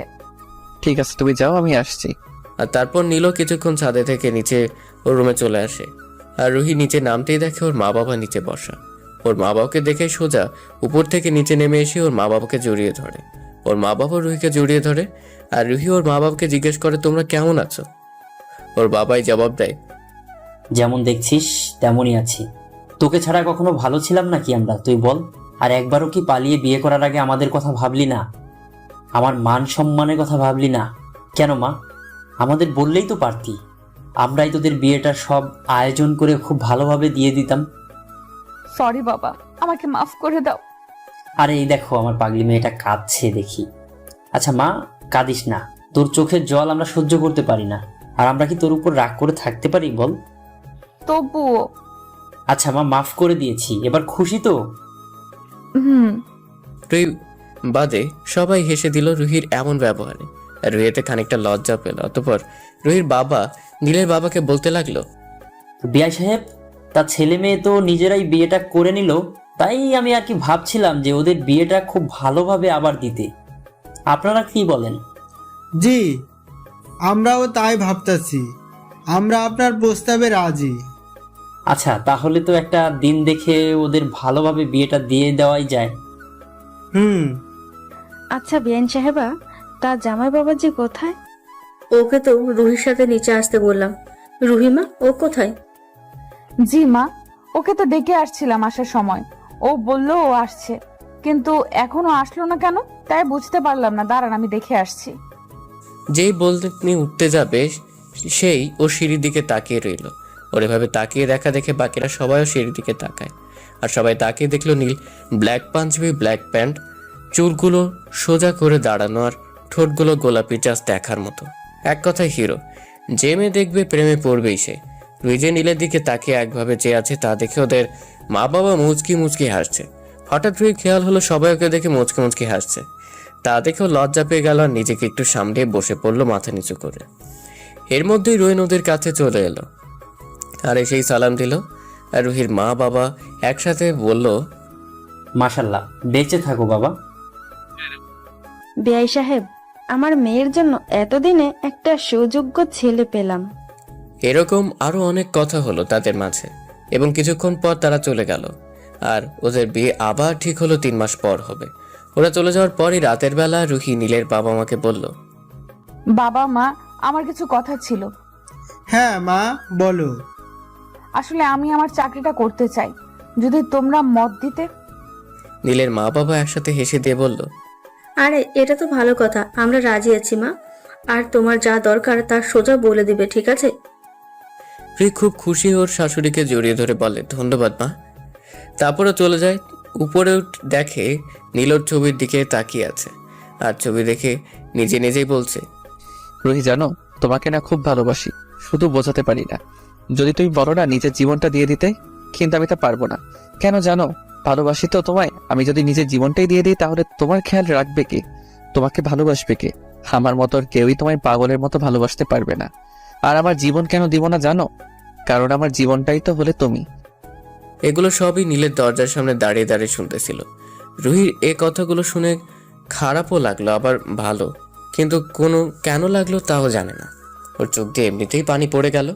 ও চোখে হাত দিয়ে দেখলো ওর চোখে পানি, কিন্তু বুঝতে পারলো না কেন ওর চোখ দিয়ে পানি পড়লো। ও চোখের পানি মুছে দরজায় নক করলো। নীল নক করার আওয়াজ পেয়ে চোখের জল মুছে দরজা খুলে দিল। দেখলো রুহি দরজার সামনে দাঁড়ানো। ওকে ভিতরে ঢুকিয়ে দরজা লাগিয়ে দিল। তারপর রুহিকে বলতে লাগলো, তুমি বিছানায় শুয়ে পড়ো, আমি সোফায় শুয়ে পড়ছি। আর রুহি বলতে লাগলো, না থাক, খাটেই শুয়ে পড়ো। নীল রুহিকে থামিয়ে বলতে লাগলো, না, আমি চাই না তোমার পাশে শুতে, কারণ যদি আমার টাচ লাগে তোমার শরীরে আর তুমি সেই রাগে নিজের ক্ষতি করো, আর এমনিতেই তো তুমি চলে যাবে, তাই মায়া আর না বাড়ানোই ভালো। রুহি কিছু বলতে পারলো না। কি বলবে? যে আসো, নিজের বউয়ের কাছে আসো, তাকে আদর করো। কিন্তু রুহি তো ওকে মেনেই নেয়নি, তাহলে কিভাবে কি সম্ভব? কোনোভাবে এসব সম্ভব না। ও তোকে ধর্ষণ করেছে, ও তোকে ঘৃণা করে। কিন্তু নীল ওর থেকে দূরে গেলে ওর খারাপ লাগার কথা না, ওর তো খুশি হওয়ার কথা। ও কেন খুশি হতে পারছে না? কেন খারাপ লাগছে ওর? এর মধ্যে নীল বলে ওঠে, কি হলো, দাঁড়িয়ে আছো কেন? যাও শুয়ে পড়ো। আর নীলও কিন্তু রুহি ঘুমালেও নীল ঘুমায়নি। ও পুরো রাত সজাগ থেকে ওকে দেখতে রয়েছে, কিন্তু কখন নীলও ঘুমিয়ে পড়েছে তার নীল নিজেও জানে না। সকালে সূর্যের আলো নীলের চোখে পড়তে ওর ঘুম ভেঙে গেল। আর ওর রুহির দিকে তাকিয়ে আছে আর ভাবছে দুনিয়ার সব মায়া মেয়েটির মুখে দিয়া দিয়েছে। রুহি সেই মেয়ে যে ওর মনটা চুরি করেছে, যাকে ও একটু না খুব ভালোবাসে, কিন্তু মেয়েটা বুঝলোই না ওর ভালোবাসা। এর মাঝেই রুহির ঘুম ভেঙে গেল, দেখে নীল ওর থেকে দূরে দাঁড়িয়ে আছে। আর ও উঠে বসতে ওকে বলল, শুভ সকাল। শুভ সকাল। ঘুম কেমন হলো? ভালো, তোমার? হ্যাঁ ভালো। আচ্ছা ফ্রেশ হয়ে আসো, আমি বাসের রুম থেকে ফ্রেশ হয়ে আসছি। হুম। অতঃপর রোয়েন অন্য রুমে এসে ফ্রেশ হয়ে একসাথেই বের হলো, আর তারপর একসাথে নিচে নামলো। যখন সবাই বসে খাচ্ছিল তখন নীলের বাবা বলতে লাগলো, রোয়েন, আজ থেকে তুই ভার্সিটি যাবি, আর সাথে করে বৌমাকে নিয়ে যাবি। ওকে বাবা। রুহি বা তার শাশুড়ি কেউই কোনো কথা বলল না। খাওয়া শেষ হলে উপরে গিয়ে নীল রুহিকে ওর কাপড় যে জায়গায় রাখা ওই জায়গা দেখিয়ে দিল। তারপর নীল ওই রুম দিয়ে বের হয়ে এলো। আর রেডি হয়ে যখন ওরা একে অপরের সামনে এলো, আশ্চর্যজনকভাবে দুজনে দেখলো ওরা একই কালারের ড্রেস পরেছে। ওরা এই জিনিসে একটু অবাক হলেও নীলকে দেখা যাচ্ছে ও মনে হয় এতে খুশি হয়েছে। এটা দেখে রুহি যেই আবার ড্রেস পাল্টাতে যাবে তখন ওর বাবা আসলো, আরও যেতে পারলো না। তারপর বাবা ওদের কাছে এসে নীলকে বলতে লাগলো, রুহিকে সাবধানে নিয়ে যাস। বলে ওরা ওখান থেকে চলে আসে। আর রুহি নীল গাড়িতে ওঠে। নীল গাড়ি চালায় আর রুহি পাশের সিটে বসা। আর রুহি নীল বলে, আমাদের ব্যাপারটা জানো, ভার্সিটির কেউ জানে না। এটা বলার সাথে সাথে নীল গাড়ি থামিয়ে ফেলে। এতে রুহি খানিকটা ভয় পেয়ে গেল আর বলতে লাগলো, কি হলো, গাড়ি থামালে কেন? ভার্সিটি চলে এসেছি, নামো, গাড়ি পার্ক করে আসি আমি। ওকে। আর নীল গাড়ি পার্ক করে রুহির কাছে আসলো। আর ওরা একসাথে গেটের ভিতরে ঢুকতেই সবাই ওদের দিকে হা করে তাকিয়ে আছে, যেন ওরা কোনো এলিয়েন দেখতেছে। রুহি হালকা ওদের দিকে তাকিয়ে না দেখার ভান করে ওখান থেকে চলে আসে আর সোজা অফিস রুমে চলে যায়। আর নীল সোজা ওর বন্ধুদের কাছে আড্ডায় চলে যায়।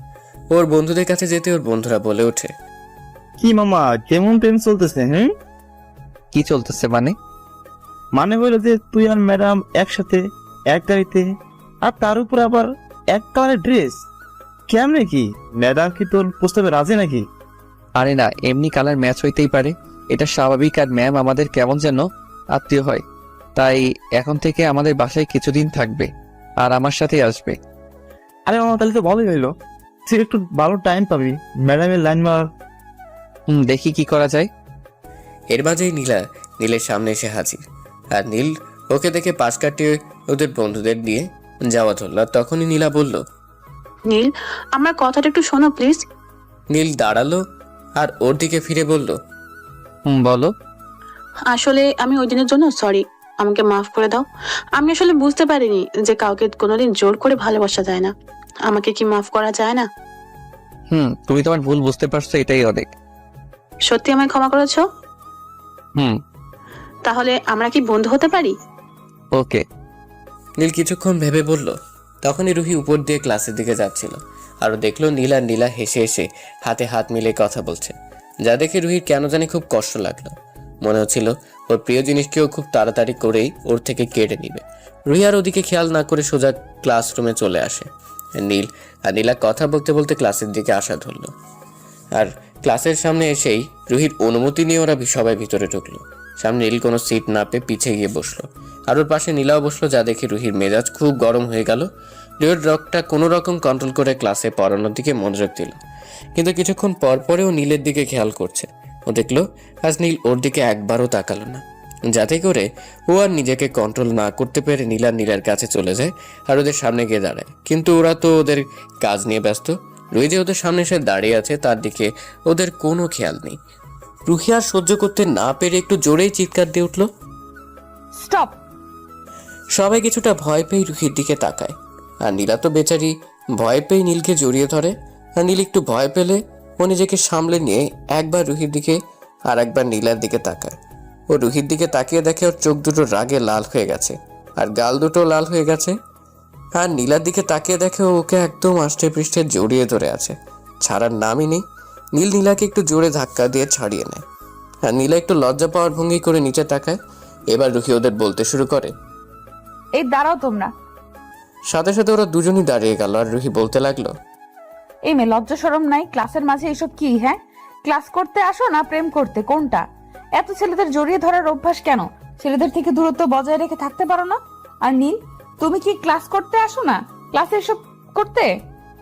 হ্যাঁ, নীলা আর নীল বলে উঠলো, সরি ম্যাম, আর হবে না। রাখো তোমাদের সরি। এখনই বাইরে গিয়ে কান ধরে দাঁড়িয়ে থাকবে দুজনই। ওদের আর কোনো কিছু বলার সুযোগ না দিয়ে নীলকে একদম এক মাথায় আর নীলা এক মাথায় দাঁড়া করিয়ে দিল।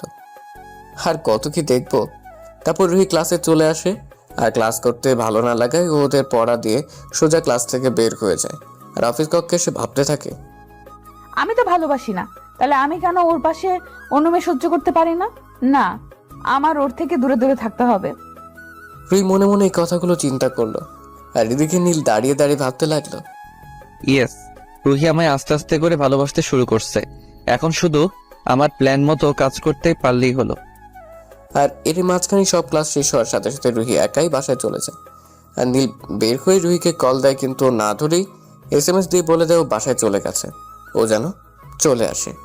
আর কল কাটতেই নীলা ওর সামনেই আসে আর আবারও সরি বলে ক্লাসের কাহিনীর জন্য। নীল বলে কোনো ব্যাপার না। নীলা নীলের কাছে ওর নাম্বার চায় আর নীল ওর নাম্বার দিয়ে দেয়। তারা একে অপরকে বাইক দিয়ে ওখান থেকে চলে আসে। আর নীল বাসায় এসে ফ্রেশ হয়ে খেয়ে উপরে রুমে চলে যায়। এর মাঝে রুহির সাথেও একটাও কথা বলেনি। ও ক্লান্ত থাকায় বিছানায় শোয়ার পরেই ঘুমিয়ে যায়। অনেকক্ষণ পর যখন রুহি উপরে আসে তখনও দেখতে পায় নীলের কল বাজছে, কিন্তু পিক করলো না। তারপরে বারবার কল বাজার জন্য যেই ওর মোবাইল স্ক্রিনের দিকে তাকালো, নীলার নাম্বার আর ওর নাম্বারের ওপর ওর নাম দেখে রুহির মেজাজ 440-এ উঠে গেল। আর ওইখানে না থেকে ওখান থেকে চলে গেল সোজা ছাদে। আর সে ভাবতে লাগলো, আমি কেন ওর কথা ভাবছি? কেন ও কারোর সাথে কথা বললে আমি কেন সহ্য করতে পারতেছি না? আমার সাথে কেন এমনটা হচ্ছে? কেন? না, আমি আর ওর দিকে কোনো খেয়াল দিব না। ওকে আমি শুধু ঘৃণা করি, শুধু ঘৃণা। আর নীলের বিকালের দিকে ঘুম ভাঙে আর উঠে ফ্রেশ হয়ে মোবাইল হাতে নিতেই দেখে নীলার অনেকগুলো মিসড কল। আর ওর সাথে সাথেই ব্যাক করে আর ছাদে চলে যায়, কারণ ও জানে রুহি এখন ছাদেই থাকবে। ওর সামনে ওকে দেখিয়ে দেখিয়ে কথা বলবে, তাই তাড়াতাড়ি করে ছাদের দিকে পা বাড়ায়। আর উপরে উঠে দেখে রুহি ছাদের এক কোণায় দাঁড়িয়ে আছে। বাতাস ওর চুলগুলো এলোমেলো ভাবে উড়ে বেড়াচ্ছে, কিন্তু ও কাছে যাওয়ার সাহস করলো না, কারণ যদিও ওকে টাচ করে তাহলেও নিজের ক্ষতি করবে এই ভয়। অতঃপর কিছু না ভেবে নীলাকে কল করলো আর রুহিকে শুনিয়ে শুনিয়ে অনেক কথা বলতে লাগলো। রুহি আর না শুনতে পেরে নীলের দিকে রাগে একটা লুক দিয়ে ওখান থেকে নিচে চলে আসলো। নীল ওর চলে যাওয়া দেখে নিজে নিজেই হেসে ফেললো আর বলতে লাগলো, ভালো তো অবশ্যই বাসবে, শুধু আমায় তার জন্য একটু অপেক্ষা করতে হবে। এইভাবে চলতে রয়েছে ওদের বিয়ের 2 মাস, এর বেশি হয়ে এসেছে। আর এর মাঝে রুহি ও নীলকে খুব খুব ভালোবেসে ফেলেছে, কিন্তু হৃদয়কে এখন ওর মনের কথা জানাতে পারেনি। এর মাঝেই হঠাৎ একদিন রুহির এর সাথে দেখা হয়ে যায় আর ওরা একটা কফি হাউসে যায় আর কথা বলতে থাকে। আর নীলও একটা কাজে ওর বন্ধুদের সাথে ওই জায়গায় যায় আর দেখে রুহির হাত হৃদয় ধরে আছে। আর তার নীল দেখে নিজেকে আর কন্ট্রোল করতে না পেরে ওদের সামনে গিয়ে দাঁড়ায়। আর সাথে সাথে নীল রুহির হাত ছেড়ে দেয় আর রুহি ওর হাত ছুটার পরপরই উঠে দাঁড়ায় আর বলে, নীল, তুমি এখানে? কেন, এসে কি ভুল করলাম নাকি? তোমাদের মধুর সময় নষ্ট করে দিলাম, তাই না? দেখো নীল, তুমি ভুল বুঝছো আমাকে। তুমি যা ভাবছো এখানে তেমন কিছুই হয় নাই। চুপ, একদম চুপ। তোমায় আমি ভালোবেসেছিলাম, কিন্তু তুমি আমার ভালোবাসাটা বুঝলাই না। তোমাকে কতই না ভালোবেসেছিলাম। কেন কেন করলে এমনটা কেন? আসলে তোমার মতো মেয়েরা আমার ভালোবাসার যোগ্যই না।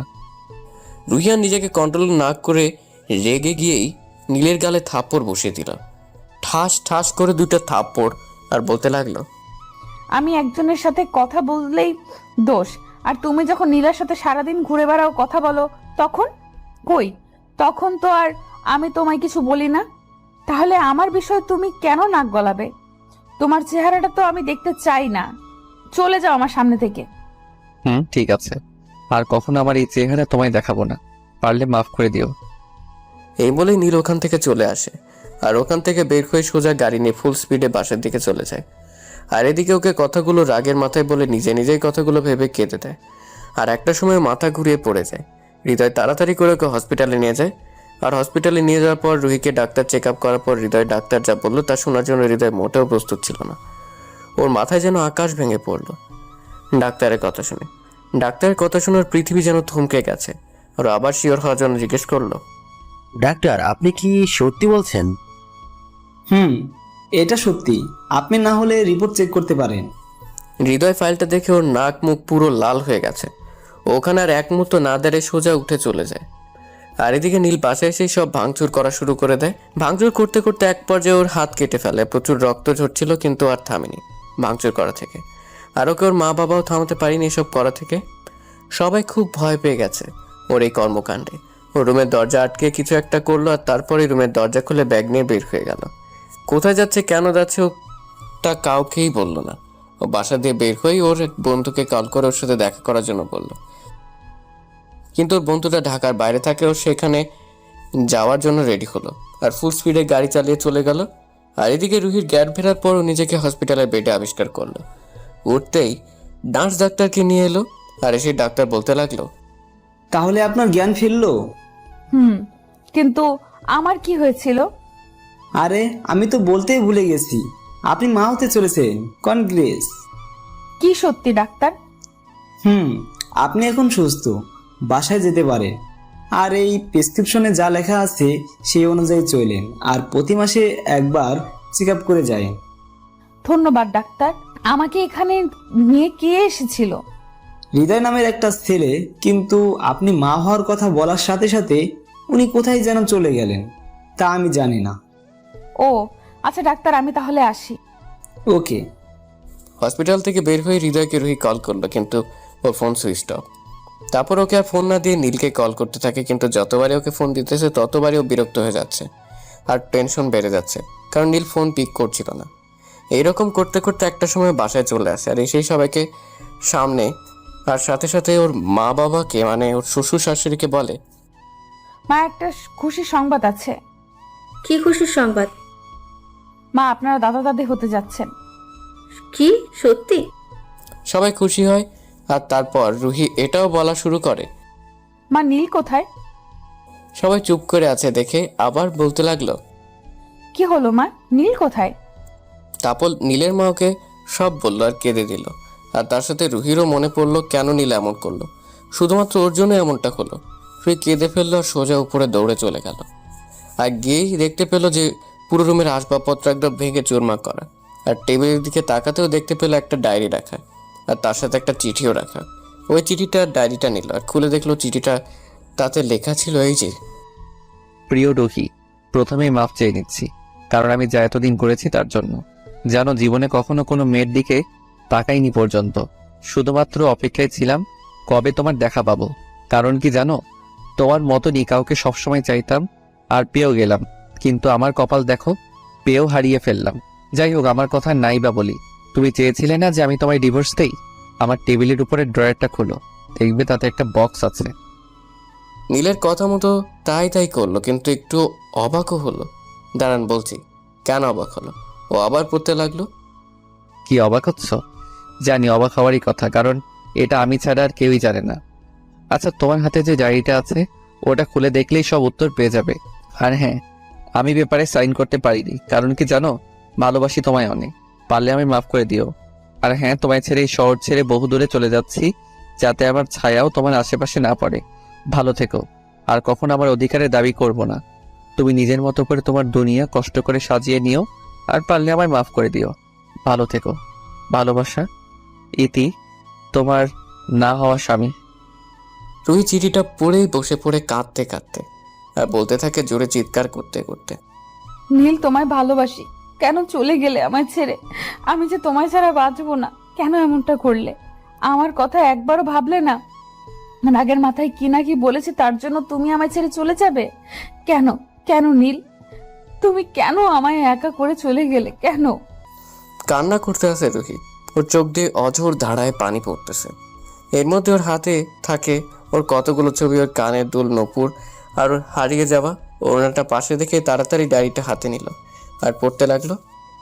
আজ সব বন্ধুরা মিলে কক্সবাজার যাচ্ছি। অনেক দিনের প্ল্যান ছিল, কিন্তু যাওয়া হয়নি, কিন্তু আজ যাব।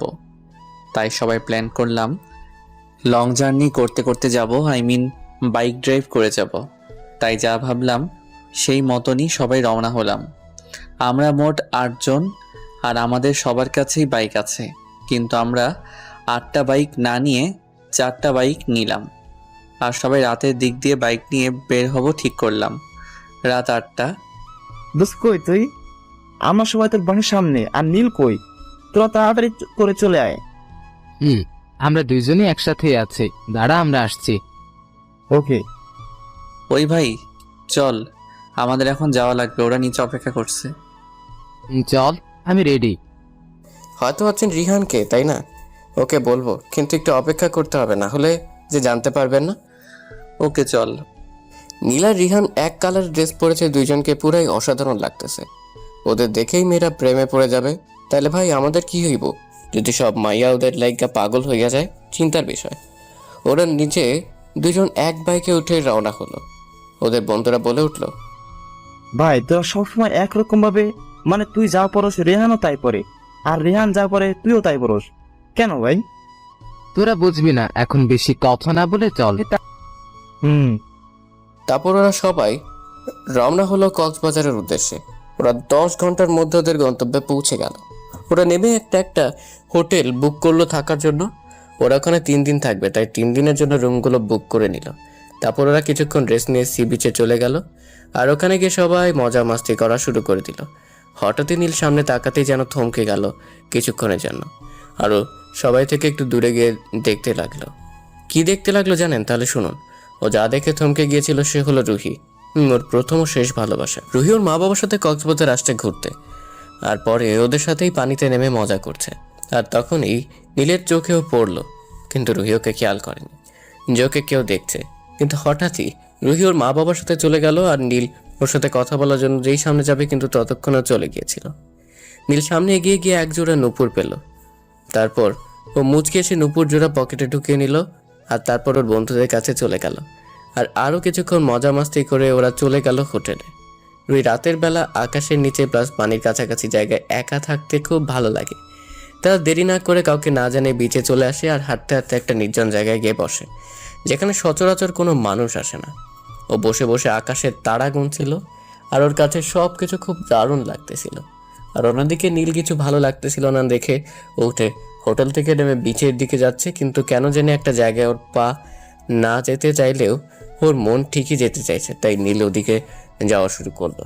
আর রুহি কিছুক্ষণ বসে থাকতে ওখানে কিছু খারাপ লোক এসে ওর সাথে যা অধ্যস্তি করার চেষ্টা করলো। ও কোনো রকমভাবে দৌড়ে পালাতে থাকে ওখান থেকে, আর সেদিকে নীল যাচ্ছে। এর মধ্যে নীলের কাছে যেতে একটা মেয়ের কণ্ঠ শুনতে পায়, আর একটু সামনে যেতে কেউ এসে ওকে জড়িয়ে ধরে বলতে থাকে, প্লিজ সাহায্য করুন আমায়।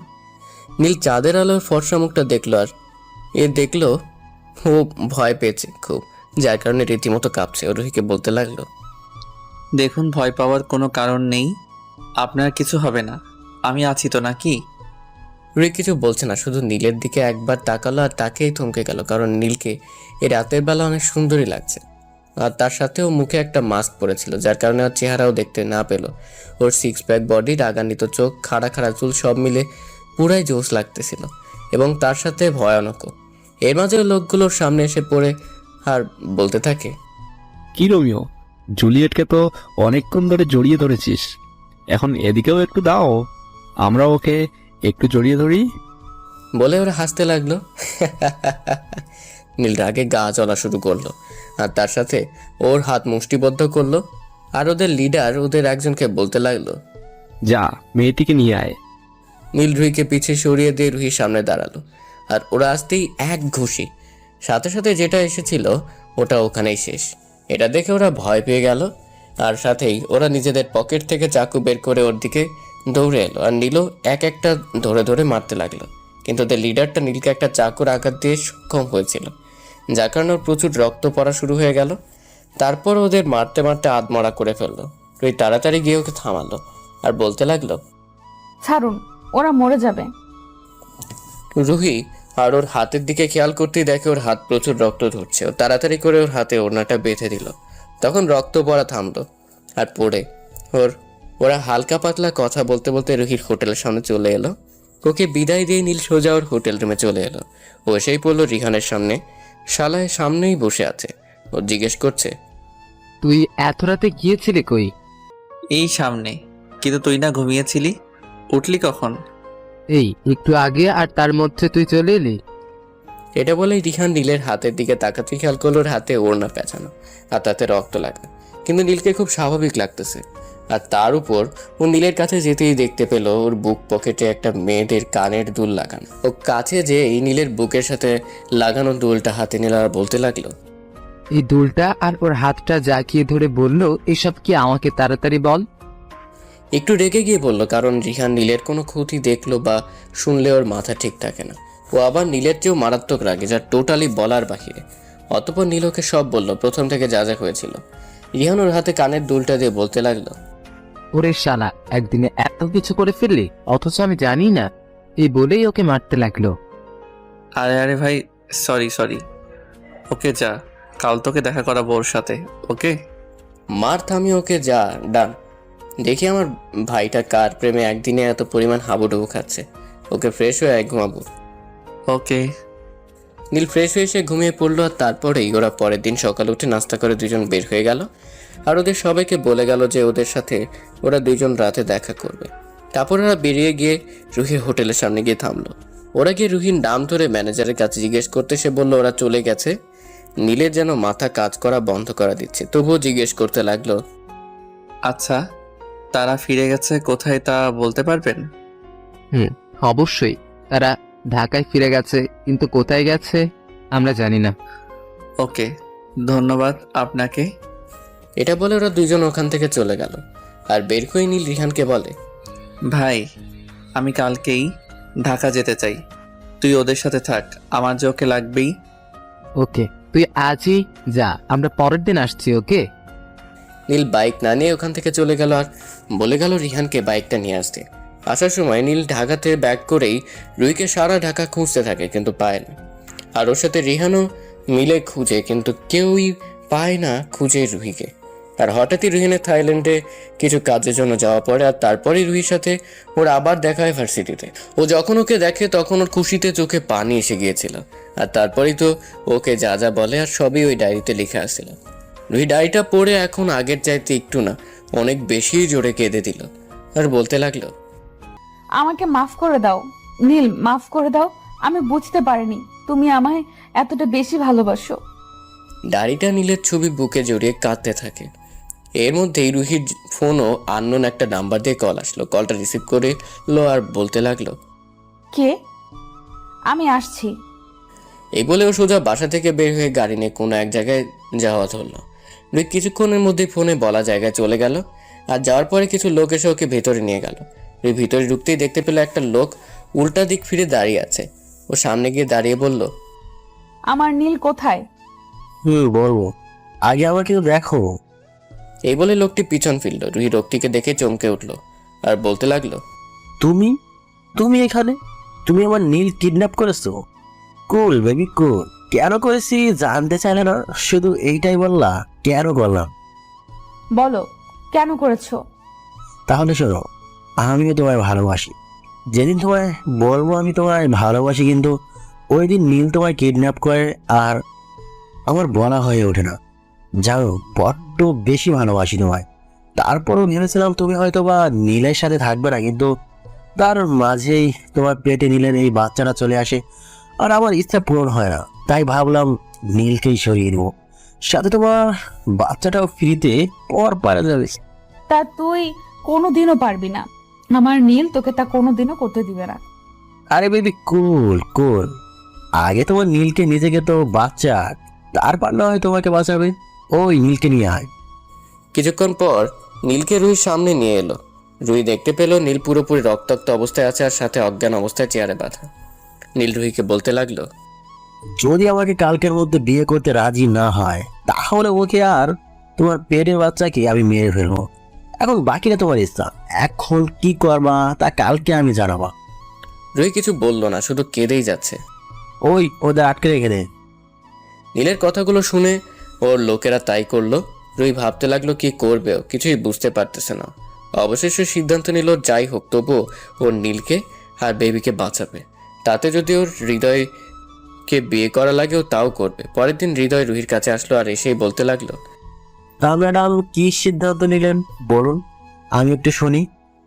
আমি রাজি। সত্যি? হুম।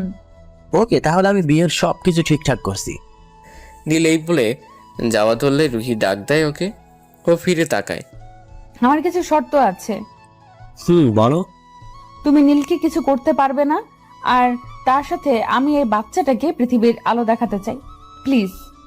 ওকে। আর রুহি বলতে থাকে। নীল গিয়ে সবকিছু রেডি করছে আর এদিকে রুহি কেঁদেই যাচ্ছে। কি আর করবে ও? ওর হাতে তো আর কিছু করার নেই, সব শেষ হয়ে যাবে।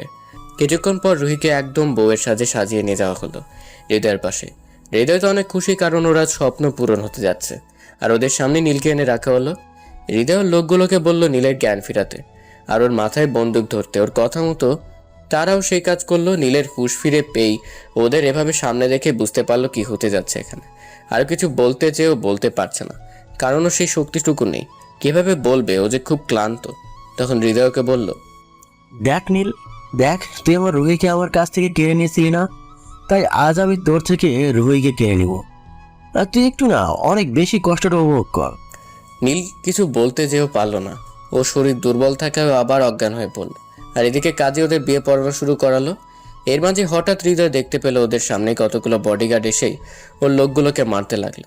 আর ওর লোকগুলো মার খেয়ে ওই জায়গায় আধমরা হয়ে পড়ে রইল। আর রুহি আর হৃদয় সাথে সাথেই দাঁড়িয়ে পড়লো। হৃদয় চেয়ে দেখলো ওদের মাঝে একটা খুব স্টাইলিশ ছেলে আর 6 প্যাক বডি বিল্ডারও, তার সাথে চোখগুলো লাল হয়ে আছে। মনে হয় এখনই সবকিছু শেষ করে দিবে। হৃদয় একটু ভয় পেয়ে গেল ওকে দেখে। হৃদয়কে বলল, ওই তুই কে আর এখানে কি চাস? ও কোনো কথা বললো না। হৃদয়ের সামনে সেই বন্দুকটা বের করেই ওর মাথার উপর ধরলো। নীলর মাথায় বন্দুকটা ধরা দেখে খুব ভয় পেয়ে গেল। ওর ভয় পাওয়া দেখে ওই লোকটি বলতে লাগলো, ভয় পেয়ে গেলে নাকি? ভয় পাস না, তোকে এত সহজে আমি মারবো না, তোকে তিলে তিলে মারবো। হ্যাঁ, আমাকে তুই মারবি?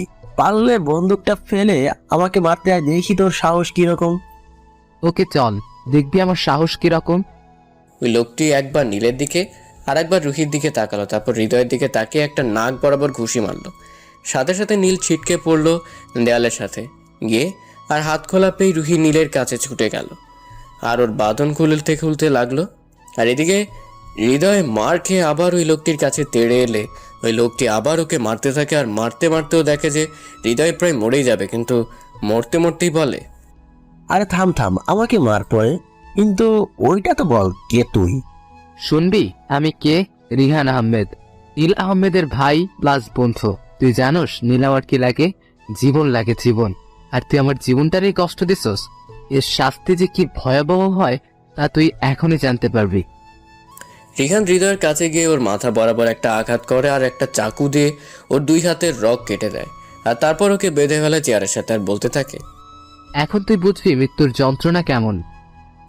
আর তারপরেও রুহির কাছে যায় আর বলে, ভাবি কুল ডাউন, ওর কিছুই হবে না, আমি ওর কিছু হতেই দিব না। তাড়াতাড়ি চলুন, ওকে হাসপাতালে নিয়ে যেতে হবে। নীলকে রিহান খুব তাড়াতাড়ি করে একটা বড় হাসপাতালে নিয়ে এলো আরও চিকিৎসা করানো শুরু করালো। আর এদিকে রুহির কান্না দেখেও তাড়াতাড়ি করে নীলের বাসায় আর রুহির বাসায় খবর জানিয়ে দিল। সাথে আরও একজনকে জানিয়ে দিল, আর সে হলো নীলা। অবশ্য এখন জানতে চাইবেন কেন নীলাকে রিহান খবর দিল আর ওই বাউকে কেমনে চিনে।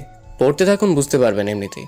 কিছুক্ষণের মধ্যেই নীল এবং রুহির পরিবারের সবাই এসে গেল।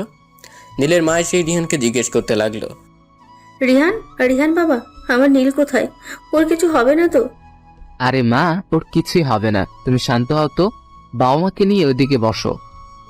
আর ওই কান্না করতে করতে একটা টাইম অজ্ঞান হয়ে যায়। ওখানে কেবিন দিয়ে ঘুমের ইনজেকশন পুশ করা হয়। আর নীলের জন্য সবাই আল্লাহর কাছে দোয়া করছে যাতে ও খুব তাড়াতাড়ি সুস্থ হয়ে যায়। কিছুক্ষণ পরই ডাক্তার ওটি থেকে বের হলো আর সাথে সাথেই রিহান ডাক্তারের কাছে চলে এলো। ডাক্তার, নীলের কি অবস্থা? ওর অবস্থা খুব খারাপ। শরীর থেকে অনেক রক্ত ঝরার কারণে 24 ঘন্টার আগে আমরা কিছু বলতে পারছি না। আর ওনাকে কয়েক ব্যাগ রক্ত দেওয়া হয়েছে। যদি আরেকটু দেরি করে ওনাকে হাসপাতালে নিয়ে আনতেন তাহলে আমরা ওনাকে বাঁচাতে পারতাম না। আমরা আমাদের কাজ করছি, এখন বাকিটা আল্লাহর হাতে। আল্লাহকে ডাকুন যাতে উনি সুস্থ হয়ে ওঠে। এই বলে ডাক্তার চলে গেল। রিহান ওই জায়গায় বসে পড়ল আর আল্লাহকে ডাকতে লাগলো। দীর্ঘ 24 ঘন্টা সবাই অপেক্ষা করার পর অবশেষে নীল কিছুটা সুস্থ হলো, কিন্তু ওর এখনো জ্ঞান ফিরেনি। রিহান যেন অনেকখানি টেনশন মুক্ত হলো। আর এদিকে রুহির জ্ঞান ফিরেই ও নীলের কাছে যাবার জন্য পাগলামি শুরু করে দিল। নার্সরা ওকে কোনোভাবেই ধরে রাখতে পারছে না। ওর মধ্যেই রিহান নীলাকে নিয়ে রুহির কেবিনে গিয়ে ঢুকলো। আর নীলাকে দেখেই রুহির রাগ উঠে গেল আর বলতে লাগলো, তুই তুই এখানে কেন? কি চাস তুই? তুই যদি আর একবার আমার নীলের দিকে চোখ রাখিস তাহলে আমি তোকে মেরে ফেলবো। নীল শুধু আমার, আর কারো নয়। যা তুই এখান থেকে, যা বলছি, যা। রিহান কাছে এসে, আরে ভাবি একটু থামুন, আমাদের তো একটু বলতে দিন। বলো। রিহান গিয়ে রুহির পাশে বসলো আর নীলা রিহানের পাশে এসে দাঁড়িয়ে রইল। রিহান বলতে লাগলো, দেখুন ভাবি, আপনি ভুল বুঝছেন। আমি আপনাকে সব বুঝিয়ে বলছি, ওকে? এর মধ্যে আপনি একটি কথাও বলবেন না। ওকে। তাহলে শুনুন, নীলা যখন নীলকে প্রপোজ করে তখনকার কাহিনী তো আপনি সবই জানেন। তাহলে এটাও শুনুন, নীলকে সেদিন হোটেলকে কেন নীলার সাথে দেখেছিলেন? আসলে সেদিন ওরা আমার সাথেই কথা বলছিল ভিডিও কলে, আর নীলার আর আমার সম্পর্ক যাতে ঠিক মতো হয়ে যায় তাই ও আমাকে সাহায্য করেছিল। আর আমি নীলাকে অনেক আগে থেকেই পছন্দ করতাম, কিন্তু কখনো বলা হয়ে ওঠেনি। কিন্তু নীল আমাকে এই বিষয়ে অনেক সাহায্য করে, আর ওর মনে শুধু আপনি ছিলেন, আছেন, আর আগামীতেও থাকবেন। কেউ আপনার জায়গায় ওর থেকে নিতে পারবে না, বুঝছেন? রুহি রিহানের কথাগুলো শুনে কেঁদে দিয়ে বলতে লাগলো, নীলা, তুমি আমাকে মাফ করে দাও। আমি না বুঝে তোমাকে অনেক কষ্ট দিয়েছি। না ম্যাডাম, আমি তাতে কিছু মনে করিনি। রিহান, আমাকে একটু নীলের কাছে নিয়ে যাও। আমি না বুঝে ওকে অনেক কষ্ট দিয়ে ফেলেছি, প্লিজ। চলুন, কিন্তু আপনার শরীর তো অনেক দুর্বল, আগে একটু সুস্থ হন। না রিহান, প্লিজ আমাকে নীলের কাছে নিয়ে চলো। ওকে, চলুন। তারপর ওরা নীলের কেবিনের সামনে রুহিকে নিয়ে এলো আর রুহিকে শুধু ডাক্তার ভিতরে যাওয়ার অনুমতি দিয়েছে। রুহি ভিতরে গিয়ে নীলের পাশে গিয়ে বসে বলতে লাগলো, নীল, এই নীল, প্লিজ কথা বলো। আমি আর পারছি না এত কষ্ট নিতে। প্লিজ আমার দিকে তাকাও, দেখো তোমার রুহি কাঁদছে। কথা বলো, প্লিজ কথা বলো। তোমার কিছু হয়ে গেলে যে আমি বাঁচবো না। আমার কথা না ভাবো, আমাদের বাচ্চার কথা ভাবো। ওর কি হবে তুমি ছাড়া? প্লিজ নীল। কাঁদতে কাঁদতে রুহি নীলের বুকে মাথা রাখলো আর কাঁদতে লাগলো। এর কিছুক্ষণের মধ্যেই রুহি অনুভব করলো ওর মাথার চুলে কেউ হাত বুলাচ্ছে। রুহি মাথা উঠিয়ে দেখলো নীল ওর দিকে চেয়ে আছে আর মুচকে এসে ওর চুলে বিলি কেটে দিচ্ছে আর বলল, কোথাও যাব না আমার মিষ্টি বউটাকে ছেড়ে। নীল, তোমার জ্ঞান ফিরেছে? আমাকে মাফ করে দাও, কোনো কষ্ট দিব না তোমায়। বড্ড বেশি ভালোবেসে ফেলেছি তোমায়। আমার আর কখনো ছেড়ে যাবে না। আর কিছু বলতে পারলো না রুহি, কারণ নীল রুহির মুখ হাত দিয়ে চেপে ধরল আর বলতে লাগলো, যদি তোমার কিছু হয়ে যায় তাহলে আমার কি হবে বলো? রুহি ছাড়া যে নীলের কেউ অস্তিত্ব খুঁজে পাবে না। আমিও বড্ড বেশি ভালোবাসি আমার এই পাগলিটাকে। বলে নীল রুহিকে জড়িয়ে ধরলো আর ওর কানের কাছে গিয়ে বলতে লাগলো, আচ্ছা, আমি কি সত্যি বাবা হতে চলেছি? সত্যি? এর মাঝেই রিহানা নীলা দরজায় নক করলো আর এসে বলল, কি আপনাদের প্রেম করা হলো? তাহলে কি আমরা আসবো? রুহি হালকা সরে বসলো। বেচারি ভালোই লজ্জা পেয়েছে, মানতে হবে। আয়। আরে আরে, কি করছিস? বসছিস কেন? একদম নড়াচড়া করবি না, তুই এমনিতেই ক্লান্ত। আর আমি এখানে কিভাবে আসলাম তাই তো বুঝতে পারছি না, আমাকে একটু খুলে বলো তো। তাহলে শোন, আর ভাবি আপনিও শোনেন। তোর মনে আছে যখন তুই ভাবির সাথে ঝগড়া করে গাড়ি নিয়ে বের হয়ে গিয়ে বাসায় ভাঙচুর করে বের হয়ে গাড়ি ড্রাইভ করতে করতে আমায় কল দিয়ে সব বললি? তখন আমি বুঝেছি কিছু একটা হতে চলেছে। আর ওই টাইমেই তোর উপর কারা যেন অ্যাটাক করলো। আর কিছুক্ষণ পরই হঠাৎ তোর চিৎকারের আওয়াজ পেলাম, আর তারপর থেকে তোর ফোন বন্ধ, আর আমি সঙ্গে সঙ্গে এখানে চলে আসলাম। আর তারপর ঘটে যাওয়া সব কাহিনী তাদের বলা হলো। ধন্যবাদ ভাই, তোর জন্যই আজ আমি সহ আমার বউ বাচ্চা ঠিক আছে। আমাকে ধন্যবাদ দিয়ে তুই ছোট করিস না। আমি যা করেছি তা অতি সামান্য তোর সাহায্যের কাছে। তুই যদি আমার জীবন বাঁচিয়ে তোর পরিবারের স্থান না দিতি আর নিজের ভাই না বানাতি, তাহলে আজ এই রিহান আহমেদের কোনো অস্তিত্ব থাকতো না এই পৃথিবীতে। বুঝছি, বাদ দে। রিহান, তুমি কিন্তু একটা জিনিস মিস করে গেলা। কি মিস করলাম আমি? ওই যে নীলের বউ সহ বাচ্চা। ও শিট, এটা তো ভুলেই গেলাম। কিভাবে? আচ্ছা দোস্ত, বুঝলাম না ব্যাপারটা। আর এটা তো আগে বলিসনি যে ভাবে প্রেগনেন্ট। শালা, আমিও একটু আগে জানতে পারলাম একটা। ওকে, আমি তাহলে সবাইকে খুশির খবর জানিয়ে দিচ্ছি। রিহানা নীলা সবাইকে খুশির খবর জানিয়ে দিল। অবশেষে কয়েকদিন পর নীল সুস্থ হলে ওকে বাসায় নিয়ে যাওয়া হলো। আর এদিকে হৃদয়ের হাতের রক কাটে ও সারা শরীর থেকে রক্ত ঝরতে ঝরতে একটা সময় ও ছটফট করতে করতে মারা যায়। আর এদিকে রুহির বাবা আর নীলের বাবা সিদ্ধান্ত নেয় কালকেই রুহি আর নীলের বিয়ে দিবে। তারপরের দিন সবকিছু ঠিক করে ওরা ওদের বিয়ের সবকিছু এঙ্গেজমেন্ট অ্যারেঞ্জমেন্ট করে ফেলে। অবশেষে নীল আর রুহির বিয়ের কাজ সম্পন্ন হলো। নীল আর রুহি দুজনই খুশি, সাথে ওদের পরিবার। খুব বড় করে ওদের বিয়ের অনুষ্ঠান সম্পন্ন হয়েছে। রুহিকে নীলের রুমে নিয়ে গিয়ে রাখা হলো আর নীল ওর বন্ধুদের সাথে সাথে আড্ডা দিচ্ছে। আড্ডা দিতে দিতে নীল দেখে রাত 12টা বেজে গেছে। বন্ধুদের কোনো মতে বুঝিয়ে রুমে চলে এলো। রুহি মাথা নিচের দিকে দিয়ে বসে আছে। ও পায়ের শব্দ পেয়ে বুঝে গেল নীল আসছে।